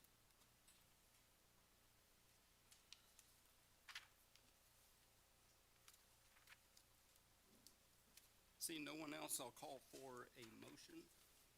Mr. Sanchez? Mr. President, I move that we accept the consent agenda as presented, except for item 1 and item 12. Thank you, Mr. Sanchez. Do I have a second? Thank you, Dr. DuPont. Seeing no further comment, I'll call for a vote. All in favor, please raise your right hand. And the motion carries. And Mr. Larson, item 1. Yeah, item 1, I just want to correct one typo, and that's on the minutes for January 24th. Item number 8, the word, I believe the correct word is privilege, not privileged.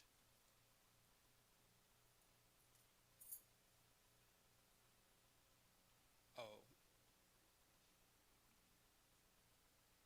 Gotcha. We can make that correction. Yeah. I hate doing that for minutes for typos, but I don't know how else to do it. Thank you for pointing that out. Mr. Larson, you want to make a motion? Yeah, I move that we adopt the minutes for all 3 of those meetings as corrected. And thank you, Mr. Larson. Do I have a second? Before I do that, I actually had a quick question about this item. The community input item also doesn't include the commentary from Dr. DuPont during that period.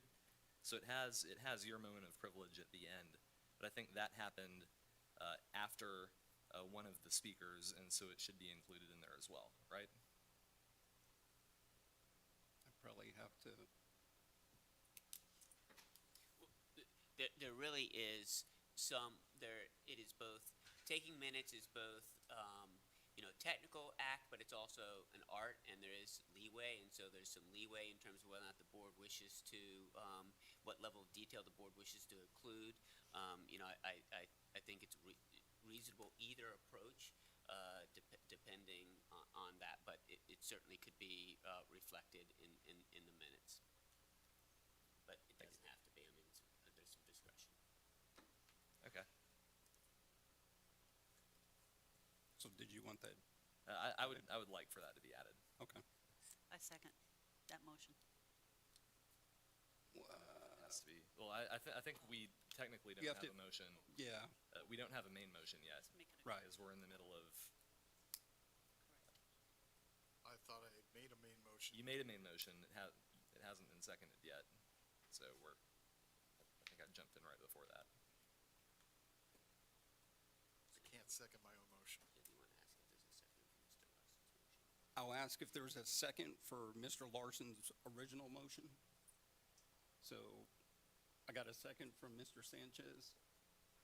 All right. Now I propose an amendment. Okay.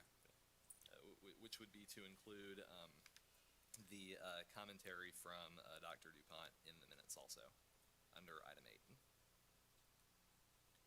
And I don't know that it should be included as a commentary. I asked a question. So the minutes can reflect that I asked a question, and it was after Ms. Perizzo spoke. Mr. President, if the board would like, staff could bring back an alternative version of the minutes with the reflection of the question, and can bring that, and so you could take action if you wished. It would require a motion to amend the original motion, or it could just be deferred. So if it's helpful to staff to bring something back, we'd be happy to do so. Either way. So I move to table this item with the understanding that it would be brought up next meeting, and we could vote on it. Okay.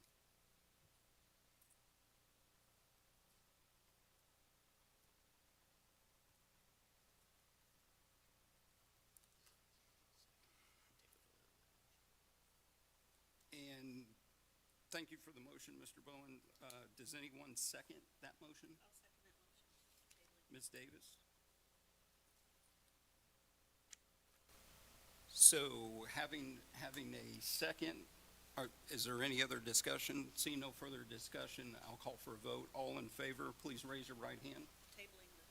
Tabling the motion. This is the amendment. So we have 5. Any opposed? You're abstaining? Okay. So we had 5 in favor, 1 opposed, and 1 abstaining. And Mr. Larson, item 12. Yeah, and on this one, I don't really have a correction or a complaint. I simply wanted to point out that we took quite a bit of time to go over this in our Finance Committee meeting. And at first glance, it looks like there's a huge cost overrun on this. And as we got into it and talked it over, what we understood more clearly, and I don't know, I hate to put you on the spot, but I think you're more ready to speak to this than anybody else in the room. If I could have Mr. McCarty speak to it and just briefly explain the financials for the benefit of the community. Are we on, This is item the 12. Victory Lakes. Item 12. well, okay. Well, yeah, I was thinking we were on the bus service agreement. no. Okay, I'm sorry. All right, I'm going to let Paul go through the details of how we got to where we're at. The item on the agenda is a $35,200 additional request for funds for Victory Lakes out of our Victory Lakes TERS monies. We have about $2.5 million, $2.4 million in that fund that can only be used for Victory Lakes intermediate school projects. And we came back several months ago and asked for initial funding of about $110,000. What was the initial funding? That was 110. 110. And the 110 did not include the cost of electrical connections for the stage lighting. And so we're coming back now asking for that $35,000 to cover the whole entire project. We had based the 110 on proposal that had been obtained through Visual and Performing Arts. And after we got the funding, as we walked through the details of that, we realized it didn't include the electrical or meet district standard that we've been installing at all the intermediate schools. Once we did that, we re-quoted it all, and it resulted in the increase. And I understand also that the quote we got last year had some pad for contingency, and this ran slightly over the contingency. And so this also asked for additional contingency on top of that, which is why it looks so much bigger when it's really not that much more. That is correct. Really, the contingency is intended for things that come up while we're doing the project. So since the November board meeting, we did go back and get a best and final from the equipment supplier, and it went from 112 down to 106. Then we got the electrical number that was a little higher than the 20 that we had thought it was. But overall, we're in good shape with the contingency to complete the project. Thank you very much, because like I said, that was really kind of rough when we went through it Tuesday, and I really appreciate you bringing that forward so the whole community can understand it a little better.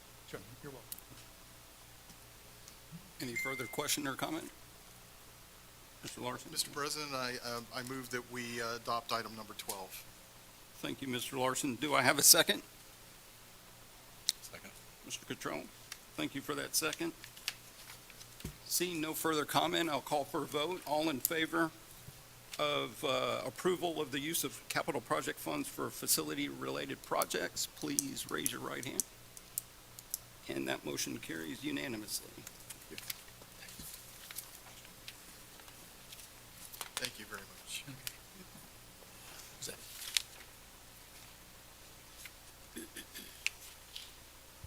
Next, we'll move to item 11, number A, 2020-2021 Community-Based Accountability Report.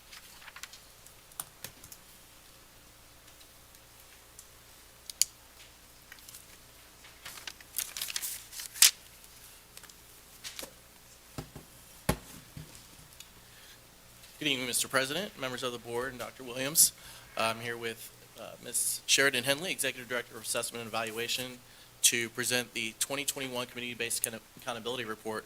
This is the 8th edition of the report, and I'm proud of Ms. Henley picking up where we left off with community-based accountability, a movement that many districts in the state are trying to get to, and Ms. Henley has been able to produce this report. I know she's very ambitious to bring her wisdom and expertise, especially in future years, for elevating the report to even higher depths and substantialness. So at this time, I'm going to turn it over to Ms. Henley to present the report.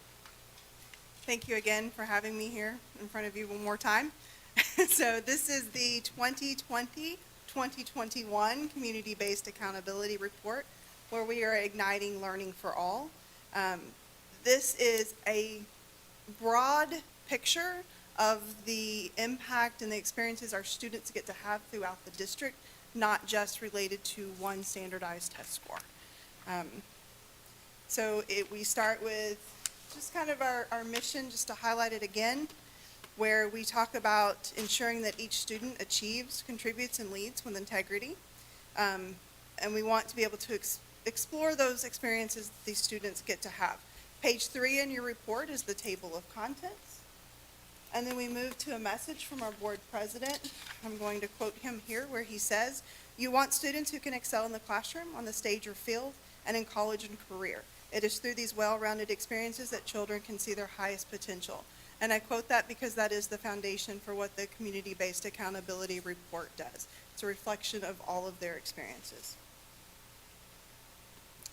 The Community-Based Accountability Report uses the 7 pillars. You'll find those on page 5 of the actual report. Anywhere from student learning all the way up through engaged, well-rounded students, community engagement partnerships, fiscal operations and professional learning, and quality staff. Like Dr. Bayard mentioned, this is our 8th year, and we are part of a group of schools who worked toward showcasing the greatness that are within their district and the students get to experience, so that parents and community members get to see a variety of different supports for our students. So in collaboration, the assessment evaluation team worked with various departments within our district. And I have to give a special shout out to Ms. Polson and the Department of Communications for creating this wonderful document that is in front of you and helping put it all together so that we could kind of showcase our students for you tonight. So pages 6 through 8 of the actual report are more just about what CCISD is. We have 45 schools. We serve over 40,000 plus students and employ over 5,000 employee and staff members. We are spread out over 13 cities, 2 counties, and 110 square miles. And in that, you'll see on page 7 a highlight of the demographics, including fluctuations within that group. You'll notice that our enrollment decreased approximately 1,600 students. But in that, our special populations grew, our special ed population and our GT percentage grew overall. We speak 79 home languages within that 110 square miles. And page 8 does look at our attendance rate. And if you'll recall, it's going to look a little different than the TAPR or TAPR report, because TAPR only reports grades 1 through 12. And then in that 1920 school year, we had the average of the 4 highest, whereas this percentage rate of 95.6 is reported all of our kids, early education or early childhood, pre-K, K, and this is a year average for the 2021 school year. Then page 9 through 12, we are in student learning, progress, and readiness. In this one, page 10, we have a breakdown of the various quarters, the 4 quarters of the school year, breakdown of brick and mortar and clear connections. And we also show a breakdown of the hybrid courses offered for each one of those quarters that illustrates the efforts of just trying to give the kids a variety of courses, even during a pandemic. Survey results on page 10 illustrate that parents, students, and staff do believe CCISD sets high expectations of learning. Page 11 demonstrates the increase in reading. Our CCISD K through 2 students continue to read on or above grade level, as increased by the BAS, is demonstrated by the BAS scores. Our elementary students also use Dreambox as a way to personalize their instruction, targeted in their personalized math goal time. It's interesting to note in that students who use the standard 5 lessons a week for that Dreambox showed a 1.1% year of academic growth, versus the students who didn't quite meet that minimum usage only got a 0.7 growth as reported by Dreambox. Pages 13 through 17 demonstrate our student readiness. Page 14 will highlight SAT and ACT performance, and again, that is compared to state and global performance for the last year. We were above. Page 15 highlights the PSAT NMSQT, which is the National Merit Scholarship Qualifying Test, and some TSIA participation that we had talked about in taper. Page 16, AP performance, broken down into the categories, showing their score of 3, 4, and 5. 68% of our students who took an AP test scored greater than a 3. Page 17, dual credit earned. We are down a little bit overall in dual credit earned, but our graduation rate is still up, as when our endorsements are a little bit down, but you can still see that students are choosing multidisciplinary endorsements as one of their choices out of the multitude. Page 18 looks at our superintendent scholars, including we had an increase of the first year superintendent scholars, and then students earning the associate degree is also increased from previous year. Pages 19 through 22 illustrate our safety and well-being, ensuring safe and nurturing learning environments based on survey data that was conducted in the fall of 20 and the spring of 21. 70% of the community agreed with our response to COVID pandemic. Page 20 also shows that 88% of our parent guardians agreed with CCISD having a safe learning space, and 59% of students agreed that we help them resolve conflict. That is an area of opportunity for us to get better.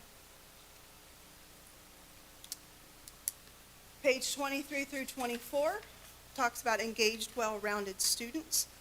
Half of the students in grades 9 through 12 participate in an athletic or fine art, as well as an increase in enrollment in CTE classes in grades 6 through 12. So page 23 is the breakdown of the athletics and fine arts, and page 24 is the CT enrollment for grades 6 through 12, showing the increase. There were some changes to CTE pathways as far as business merging. We added a cybersecurity class, so you'll see some fluctuations there. That's the way the state does the CTE. Page 25 through 26 is our community engagement and partnerships.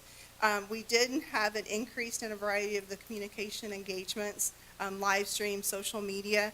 There was record attendance for those events. Page 26 demonstrates a 690% since the year of 2015 of Facebook followers, and an increase of 48% in people who follow us on social media from the prior year.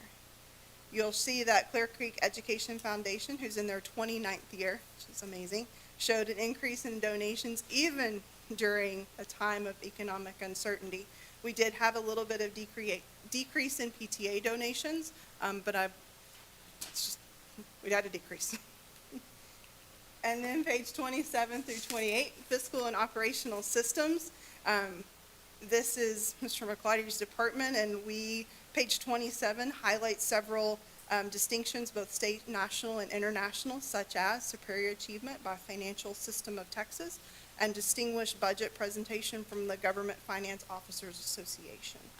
And I kind of hit this on the tapper earlier, but page 28, again, we increase our funds to support students compared to the state. We're down general administration, and then we spend money to develop staff, professional learning, and opportunities for kids. So we work to get stronger in our professional learning and curriculum. And then again, important, just because we were in uncertain economic times, we did have a lower property tax over the last 3 years, property tax rate over the last 3 years. Professional learning and quality staff, page 2931, highlight that 60% of our instructional staff work directly with students. CCISD consistently retains 87 to 89%, so page 31 breaks down our demographics, compares some of this is taper and turnover rate. Our TAPR turnover rate is reported differently than our own internal. For example, when we promote teachers up to maybe an instructional coach position, TAPR will report them as a resignation, which is part of our turnover, instead of showing that we promote within and show growth. Then page 31, like I said, breaks down So we've remained consistent with that 87 to 89%. We do have a breakout of just the different professional learning opportunities for our teachers to participate in, including GT, campus and district, as well as reading academies. So anytime we do anything kind of a report, we always want to kind of bring out the conclusions and recommendations and just observations that we see. So on pages 32 and 33, some strengths that we highlighted. Overall, the community seems satisfied with the way the district managed its response to the pandemic. Attendance and graduation rates continue to remain consistent. We are focusing on personalized learning and academic achievement, as demonstrated by Bass and Dreambox. And then we've continued to lower our property taxes in time of economic uncertainty. And then areas of opportunity. We will continue to explore ways to demonstrate that, to demonstrate that student learning, including options for that personalized learning. Then we will look at ways, so while AP scores tend to be better than the state or global, we have an opportunity because the percentage of students taking an AP course, the number of students actually taking the test decreased from previous years. So we need to explore and find out why. They want to conduct some more focus groups to give additional feedback on safety initiatives. Why 59%, only 59% of our students said that is that a communication thing, is that we want to explore. And then while our staff retention is high, we will continue just to monitor that. That is a brief presentation of the community-based accountability report. Are there any questions? I want to add just before that I'm appreciative of Ms. Henley and her team working on this report.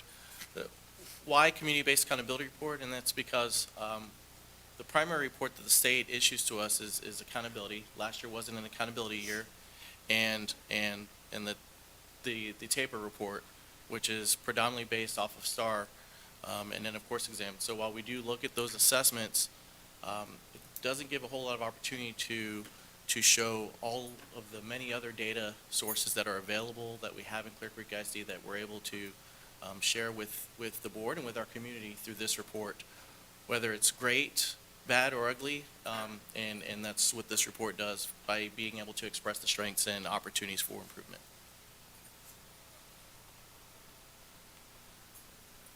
And thank you, Ms. Henley and Dr. Bayard. I'll open it up to questions. Mr. Bode? So I'll start with a larger question, and then there was also an item on here that I was kind of concerned about. But I guess my larger question, and I think I asked this last year also, is all of these trend lines only go back 3 years, but I think we've gotten to the point on a lot of these items where we have a data history that goes back much longer than that. Can we start to include on these reports, like if we've got a 10 or 20 year trend available, can we start to include that? Because I would really like to see just over a long period of time how these are changing. I mean, when we have 3 years of data included, a student stays in high school for 4 years. So, I mean, I think we're already losing valuable information by not including that. So is there a reason why we only use 3 year trends? No, not well, for some areas, the target changes, not target, but the state data changes or the measure changes. And so to compare apples to apples isn't always feasible, but I think there are probably at least several that I can think of off the top of my head, areas in which we would have 8 year trends, for example. This is the 8th edition of the report, so for example, retention rates, we can show that over the last 8 years, certainly, because we've collected that data. So thank you for that feedback. Thanks. And then the other question I had to do with national merit scholars. So I noticed, and correct me if this is wrong, but I think you said in the presentation that the top 1% of students receive national merit, and that's based on each state. So it would be the top 1% of Texas students would receive that designation, right? Yes, I remember that. So if we had about 3,000 juniors that year, I think it was a little bit higher than that.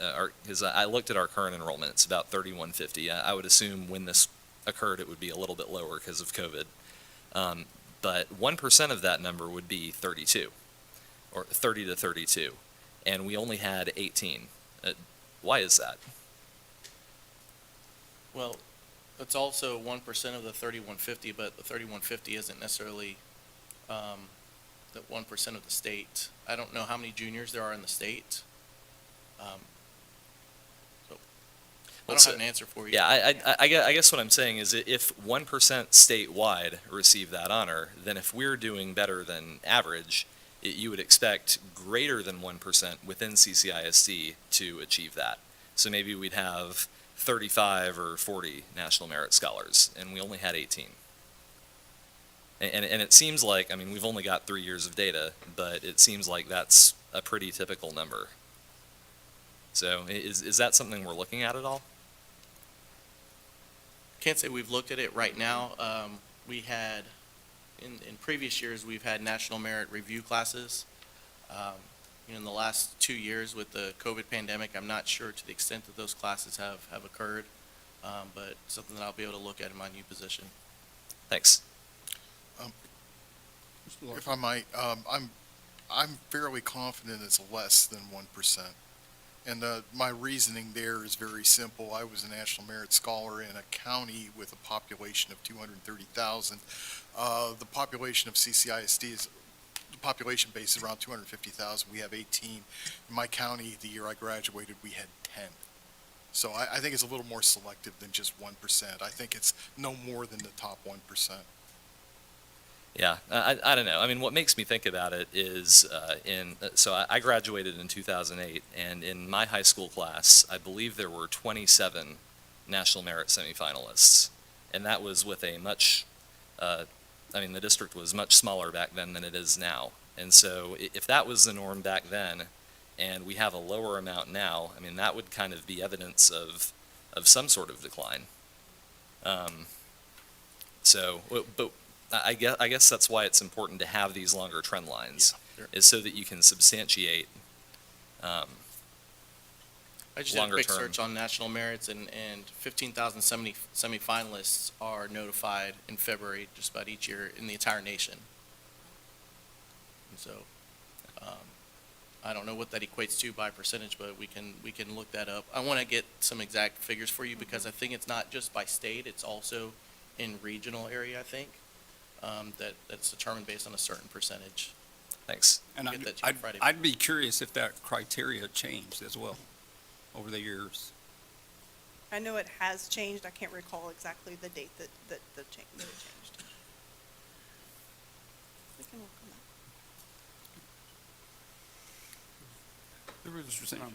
You mentioned the 87 to 89% retention of employees, and I know with the 2 years that we are coming off of from COVID, I think we've heard of maybe more teachers who it's more attractive after the last couple of years to consider retirement, resignation, moving on to different careers. And I just wonder if this percentage that we see here is informing us in our practices and how we're engaging teachers today, hoping that we can protect this and possibly increase the amount of retention because of the things that we're providing. And I just didn't know if you might be able to talk a little bit about that. I think it's probably a question better for Dr. O'Pry and HR, but our retention rate hasn't, at least in this report, had not decreased from previous years. It remained about the same. I think that's just a testament to Clear Creek ISD when we do hear in the mainstream media about so many educators leaving the profession. But there are mentoring programs that we have in Clear Creek ISD. This year, I can talk about Dr. Branch has been leading a leader seminar for aspiring leaders. And then all the professional learning that is aligned between for our administrators, for our principals, our assistant principals, deans of instruction, instructional coaches, and teachers. It's all aligned, and we think that by having that alignment, it encourages teachers and staff members in general to want to stay engaged in the profession, to do better, and strive for something greater than individuals. I think all of that contributes to maintaining our retention rates.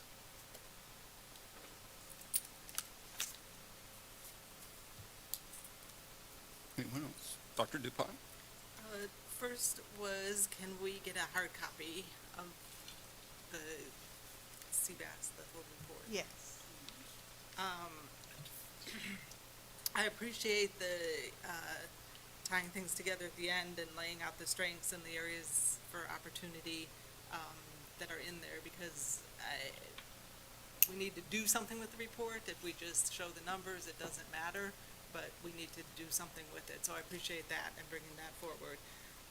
And I hope that we can, I've always been an advocate for in some way pulling this into the other things we look at in terms of the superintendent targets and everything else that we look at that's important, and of course, accountability too, and bring it all together in looking at it. And so the one question I have is, in the past,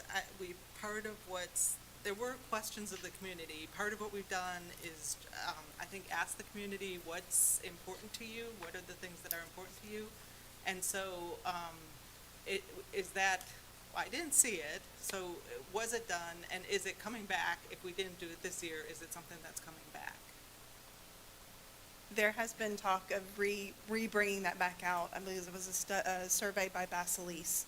And so we're looking at bringing that back so that we can tie what the community is wanting us to showcase in CCISD, tied and aligned with superintendent targets, with the pillars, and kind of bringing it all together. So, yes, ma'am.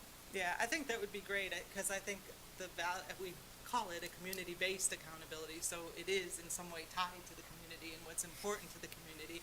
And I think the things that have come out in that survey have always been telling of what is important within the community, and therefore the things that we do want to look at and continue with what's going on here. And then the other piece of that is finding more ways all the time to get that community input and to figure out what is important to the community. And I've always envisioned something of being able to go out and do, town halls and be able to get actual input on the things that are important. So I think that rounds out the whole, and I don't want to call it just an exercise, because it isn't, but that's how this becomes even more valuable than a set of STAR scores or something else that's just one test. So anything we can do in the future to bring up that part of it, I think, is important. Thank you, Dr. DuPont. And I was just going to add, if there's no further comment, that I believe we had talked about the trend in our students are increasing, I think, if I remember correctly, in taking AP classes, but actually decreasing in taking the exam. And so I'd just be curious why that is. I can't remember if we asked that question last year, but, and granted, coming off of, COVID and everything, and I understand things are a little different, but I'd just be curious as to why that is, Are they just going for the grade and to boost the GPA, or are they actually looking, for the content and to actually gain some college credit? So I'd just be curious what that correlation is. And as Mr. Sanchez, kind of pointed out in terms of staff, that trend line in being one of the greater Houston area's, best places to work, what that correlation, in between, is it, because of COVID that we have people leaving us, or is it the profession in general? I'd be curious what that trend is going to look like. So that's kind of all I had. Yeah, I know that particularly with advanced placement, there are three different data points that are important to us. One, it's the number of students taking AP classes. Two, the number of students who are taking AP exams. And three, the number of students who are scoring 3 or greater. We know that the more students that take AP exams, sometimes we're going to see a decrease in AP, taking AP classes, we might see a decrease in the number of students taking an exam. That's just percentages, and some students feel like they're not ready or they don't want to, or for some other reason. But all three of those metrics are areas that we can strive to improve, and we have each year. Yeah, I would add into this, because I could go on a lot about this, but we actually have asked that of students at some point when we started talking about delving deeper into the AP classes and trying to get more kids to take them too. And I just caution about trying to force necessarily that number taking the exams, because there are also other reasons for not taking the exam, such as you may not be taking it to get college credit. I know, like, physics is something that a lot of engineering programs require a student to take physics at that college.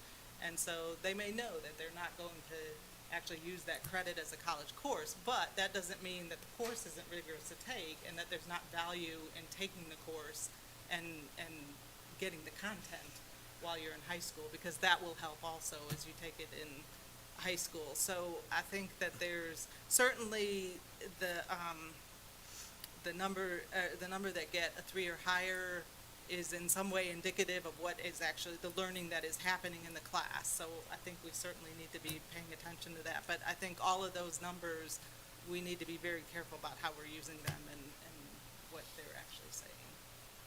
I will quickly share a brief story that I've told many times about students that have taken advanced placement statistics that I taught, and students that didn't do well. They made about a C throughout the year. Didn't do well in the AP exam, but went on to college, and 3 years later took statistics in college and made an A because of their experience in AP, and that's kind of the power of advanced placement. And so we want to give all those students an opportunity to struggle through it, or be successful, as successful as they can be, because we know it'll help them once they're in college or beyond. Talk about the balancing it off too with with other things. It's not all about taking 5 AP classes, and the stress that can put on you taking the test is something too. And so balancing it off and helping students realize that there's other things that they can be taking that also will fill out and round them as a student and an individual that are important too. It's not just about taking all AP classes. But I guess the one thing I'll end with is I appreciate that we did this in a year that, there were so many other things going on too, and with the interruptions of COVID, but to continue to monitor these things, I think is important, because it is through time what's important to the community, and I appreciate that it continues to be done and that we use it and look at it going forward. I would also just kind of to piggyback off that, I would be curious, out of 1,000+ districts in the state, how many actually come out with a community-based accountability report? Just curious. I would assume that out of that 1,000, it's probably not many. So kudos to staff to continue to highlight, and I encourage our public to look at this report and look through this report at other areas where our students are excelling, whether that's fine arts, whether that's athletics, whether that's, a host of other areas that I've heard from, and we just had our CTE department here earlier, that we have some kids that come to school just to do that particular activity. And we're cognizant of that fact, but we're still trying to make that well-rounded, student. So I encourage the public to take a look at this report. And if there's no further comment, thank you.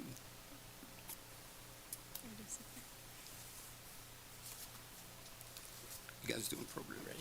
Okay. And next, we'll move on to item B, program evaluation schedule for 2021, 2022 through 2023 through 2024. Good evening again. We're still here with you. As you know, program evaluation is dear to my heart, the work of many years. And again, I'm proud of Ms. Henley bringing the work of program evaluations back with a slightly modified focus. And so she's going to explain the different types of evaluations and the evaluation schedule for the next 2 years, including this current year. So we kind of took the program evaluation, my department looked at it and said, well, sometimes we need a full one, sometimes we only need an answer to a question, and sometimes we just want to do a checkpoint metric about a program that we've been working on over the years just to see if we're doing the fidelity of implementation. So the three types we've kind of settled on right now, this is draft, but a program evaluation is a comprehensive in-depth study of the actual program. Then we have a program gauge, which is a periodic process of examining the fidelity and effectiveness of the program. And then we have the last program review, which is the evaluation of one particular element or an answer to a question. So those are the three. This year we jumped right in with an athletic high school tryout process. We did a program review on it. We did a program evaluation on Bay Area Alliance for Youth and Families, or program review. We are working currently on News to You, which is part of the Unique Learning, which is part of the special education program with our alternative academics. We are currently working on a dual credit program evaluation to measure the 5 comprehensive high schools' dual credit offerings in conjunction with College of the Mainland and San Jacinto Community College. And then we're doing a program gauge on our professional learning communities to just highlight, to see the work that we've been doing, that curriculum instruction has been doing, and measuring where we're at there. For the 22-23 school year, based on information collected in CBAR, we're going to work on that advanced academics overall, just evaluation potentially in fall of 22. We'll continue our professional learning communities gauge, because again, that's an ongoing cyclical process. We want to make sure we're measuring targets along the way. We have added Resilient School Support Program 3, our SSP, which is part of the Texas COVID Learning Acceleration Supports, or T-Class grant. We're in the process of defining what that is. I'm working with within the parameters of that grant, but it's a lot of data analysis, measuring specific target goals, and we're working the process right now of identifying those goals. Makerspace, K through 12, highlight just Makerspace across the district. And then our last one, dual language, K through 8 program review, again highlighting the dual language program in grades K through 8. We're moving into, again, 23-24 draft, possibly a dream box evaluation. We're hoping that we will have some solid data over the years to be able to compile all together. We'll continue we'll add personalized learning program gauge in fall of 2023. We'll continue the work of the RSSP and the Texas COVID, or the T-Class grant, as well as full program evaluation of professional learning communities, and add a program gauge for robotics, coding, and computational thinking for that elementary program. That is our draft proposal. And although it's showed in a few slides here, but this is an exact reflection of the document that you've received, and that's also posted. I know that Ms. Henley mentioned highlighting a few programs, but it is an objective review, objective analysis of the different programs that she and her team will be looking at data and then presenting in a report style format. Thank you. Dr. Sanchez. I wish, Dr. Oh, I'm sorry. Not yet, not yet. Working on it, Working working on on before I it. get there. Thank you, though. We'll leave Dr. to Dr. See how Williams and confident I am in you? Dr. DuPont. Just a couple of quick questions. The 2 that show completed, are we planning to do these at during certain months of the year where we would provide the results. I didn't know if where it says completed, if there are months associated with those that we would look to the other things happening down below for 22 and 23, 23 and 24, or I wasn't sure. Plus, because it says May, June, and April, I didn't know what I should expect for the first two. So in Ms. Henley's defense, I removed the months just to give some flexibility, not knowing what the coming year will bring, but those 5 evaluations will be presented throughout the year and with ample notice about those presentations or submissions to you through Friday memos. Actually, I had a follow-up on that, and I would ask that for each of these, that it be presented in a workshop, so that we can actually talk about it, ask questions about it, and that it gets out to the community too, and they're able to see the things that we found too. So I just ask that, I think it would, in the past, I think almost all of what we've done, except when we did the little mini ones, were actually presented in a workshop.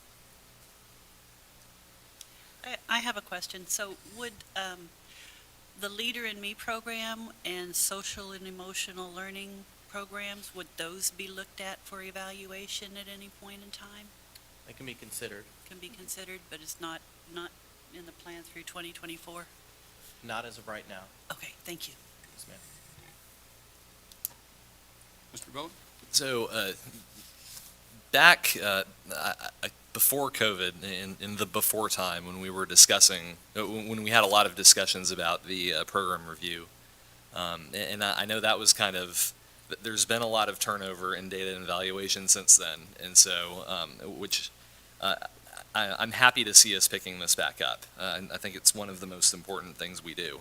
And there was an effort to put together a comprehensive list of all of the programs that could be eligible for evaluation. So where does that effort stand? That is an ongoing effort.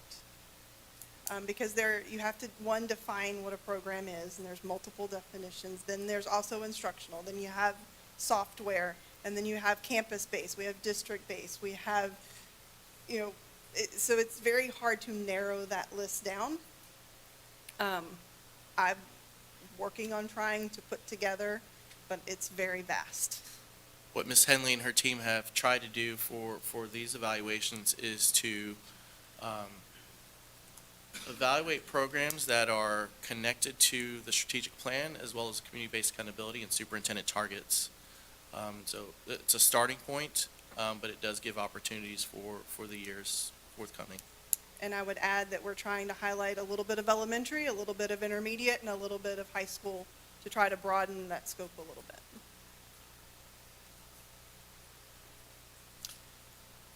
Yeah, I guess my other issue here is, I mean, we have this list, but we don't really have a sense for what was considered for the list but not added. Could you maybe either elaborate a little bit on that or provide alternatives considered that were deemed lower priorities? We could, Yes. and we can share some additional programs that were in consideration for the 2-3 years following this, and that'll show you what rose these next couple of years as opposed to 3 years following that. And then there's a list of also just other programs that weren't in the 5-year plan. So we can present a list of programs that already have been compiled and collected, that Ms. Henley got from a survey of campuses as well as from a district compilation of programs. So we can share that with the board. Thanks. Dr. DuPont? At some point when we were doing them also, we did a form of kind of a mini program review, which might actually fall, or program evaluation, which might actually fall into one of these. But the thing that I think was most helpful to the board is that those that were done were aligned with when we were looking at a contract, such as for a Dreambox, or I assume maybe Makerspace. So things that were coming up for a contract review, just to get an idea of how they were actually, the success in actually using those programs. So that might just be one other consideration in terms of when to review certain programs too, or how it might be useful to the board too. Mr. President. Mr. Control. Yeah, I've been quiet all night, but thank y'all for this, and what a challenge it actually is. Because for myself, and I know some other people in the room that are involved in programs that are buried, but make huge impacts on the children and the district. When I hear questions about Leader in Me, I think about, of course, the Education Foundation, and the difference they make. And that, looking at this, you have makerspace. And I think Dr. Bayard and I sit in a meeting 6 years ago talking about what is a makerspace, maybe even 8 years ago. But programs that make a difference in our students for the past and current and years to come are all over. You know, you mentioned the Bay Area Alliance on here, and I know what they do and serve with their board, but a lot of people don't. And these wraparound services, if we were to try to list them out, there's probably at least 100, you know, that really, more than 100, that impact our students. And if you're trying to do a full program evaluation of every program and every grant and every individual that makes that impact on our students, you know, you're talking about something that's over 1,000 pages. You really are. And this is trying to simplify it, and so that's why I kind of say I kind of sympathize for you, you know, trying to do this, because it's like, this is where you begin, maybe. Where does it end? I mean, it's an ongoing thing. You know, you look at robotics and how many programs we have that affect robotics. So, to make a long story short, you tell us what is a program. What is the purpose of this? Is it to find holes in the system that we can improve upon? Is this the opportunity for us to get better? And I hope so. You know, I hope we're identifying where a weakness is or a hole is in the system, or, you know, where we can say, here's how we take robotics to the next level. And we do it with our community partners.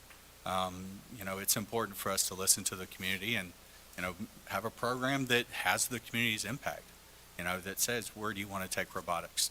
You know, I know Dr. Williams, since he's been here, has said there are certain things that we want to do with these types of programs. But looking at it as just this big animal, you know, it's an ape that can make a difference. So hoping that as we take this further, you do look at those other resources for those opportunities. And maybe we put that list out there. It'll be an evolution of a list, because it'll constantly be added, you know, with so many different programs. With that said too, professional learning communities. Can you give me a couple of examples of what exactly that is?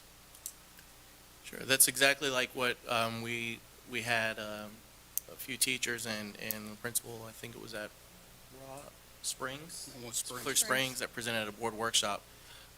It is a collaboration of teachers, typically around the same grade level or content, that work together to define the learning expectations for students, determine how students will be expected to master those learning expectations, how will they know if students are successful, what they plan, what they will do if students don't master those expectations, what types of interventions or supports will students need, and what type of extensions do students need if they are successful. That's the nugget, or the core essence of a professional learning community. So I wanted to hear the explanation. I know I've said in those meetings where the teachers come out and talk to us from spring, so forth. These are things that I hope the community knows that we're doing to help identify what's working and what's not. You know, and the collaboration with the teachers that are all, you know, all trying to teach math or geometry or algebra, you know, at the schools and everything. And there's cross collaboration going on as well. So yeah, this is, like I said, it's a lot of work. You know, write it all up, give us the Bible, and we'll read it. We'll put it out there, and you know, and include the community in this as well. So thank y'all for what you're doing, though. I appreciate it. And I just wanted to say that I'm glad that we're bringing back the program evaluations. I understand the last couple of years have been hard. I also agree with Dr. DuPont. As I recall, a lot of the program evaluations, and Paul can probably appreciate this because, as we look at budgets and things of that nature, we're trying to touch on the fidelity of programs and, if we need to cut anything or if we need to add. I kind of, remember one of the ones, the Leadership Development Corps.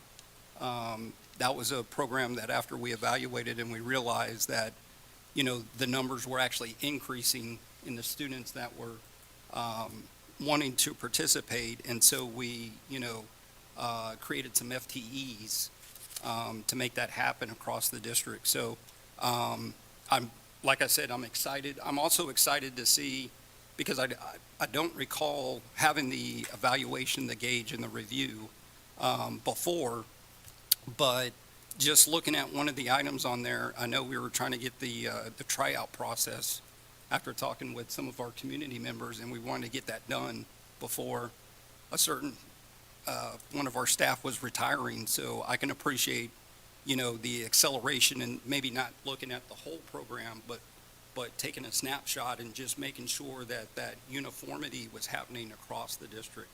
I think that, that's vital. So kudos, thank you for the presentation. And if there's no further question or comment, I will adjourn us at 8:44. Thank you.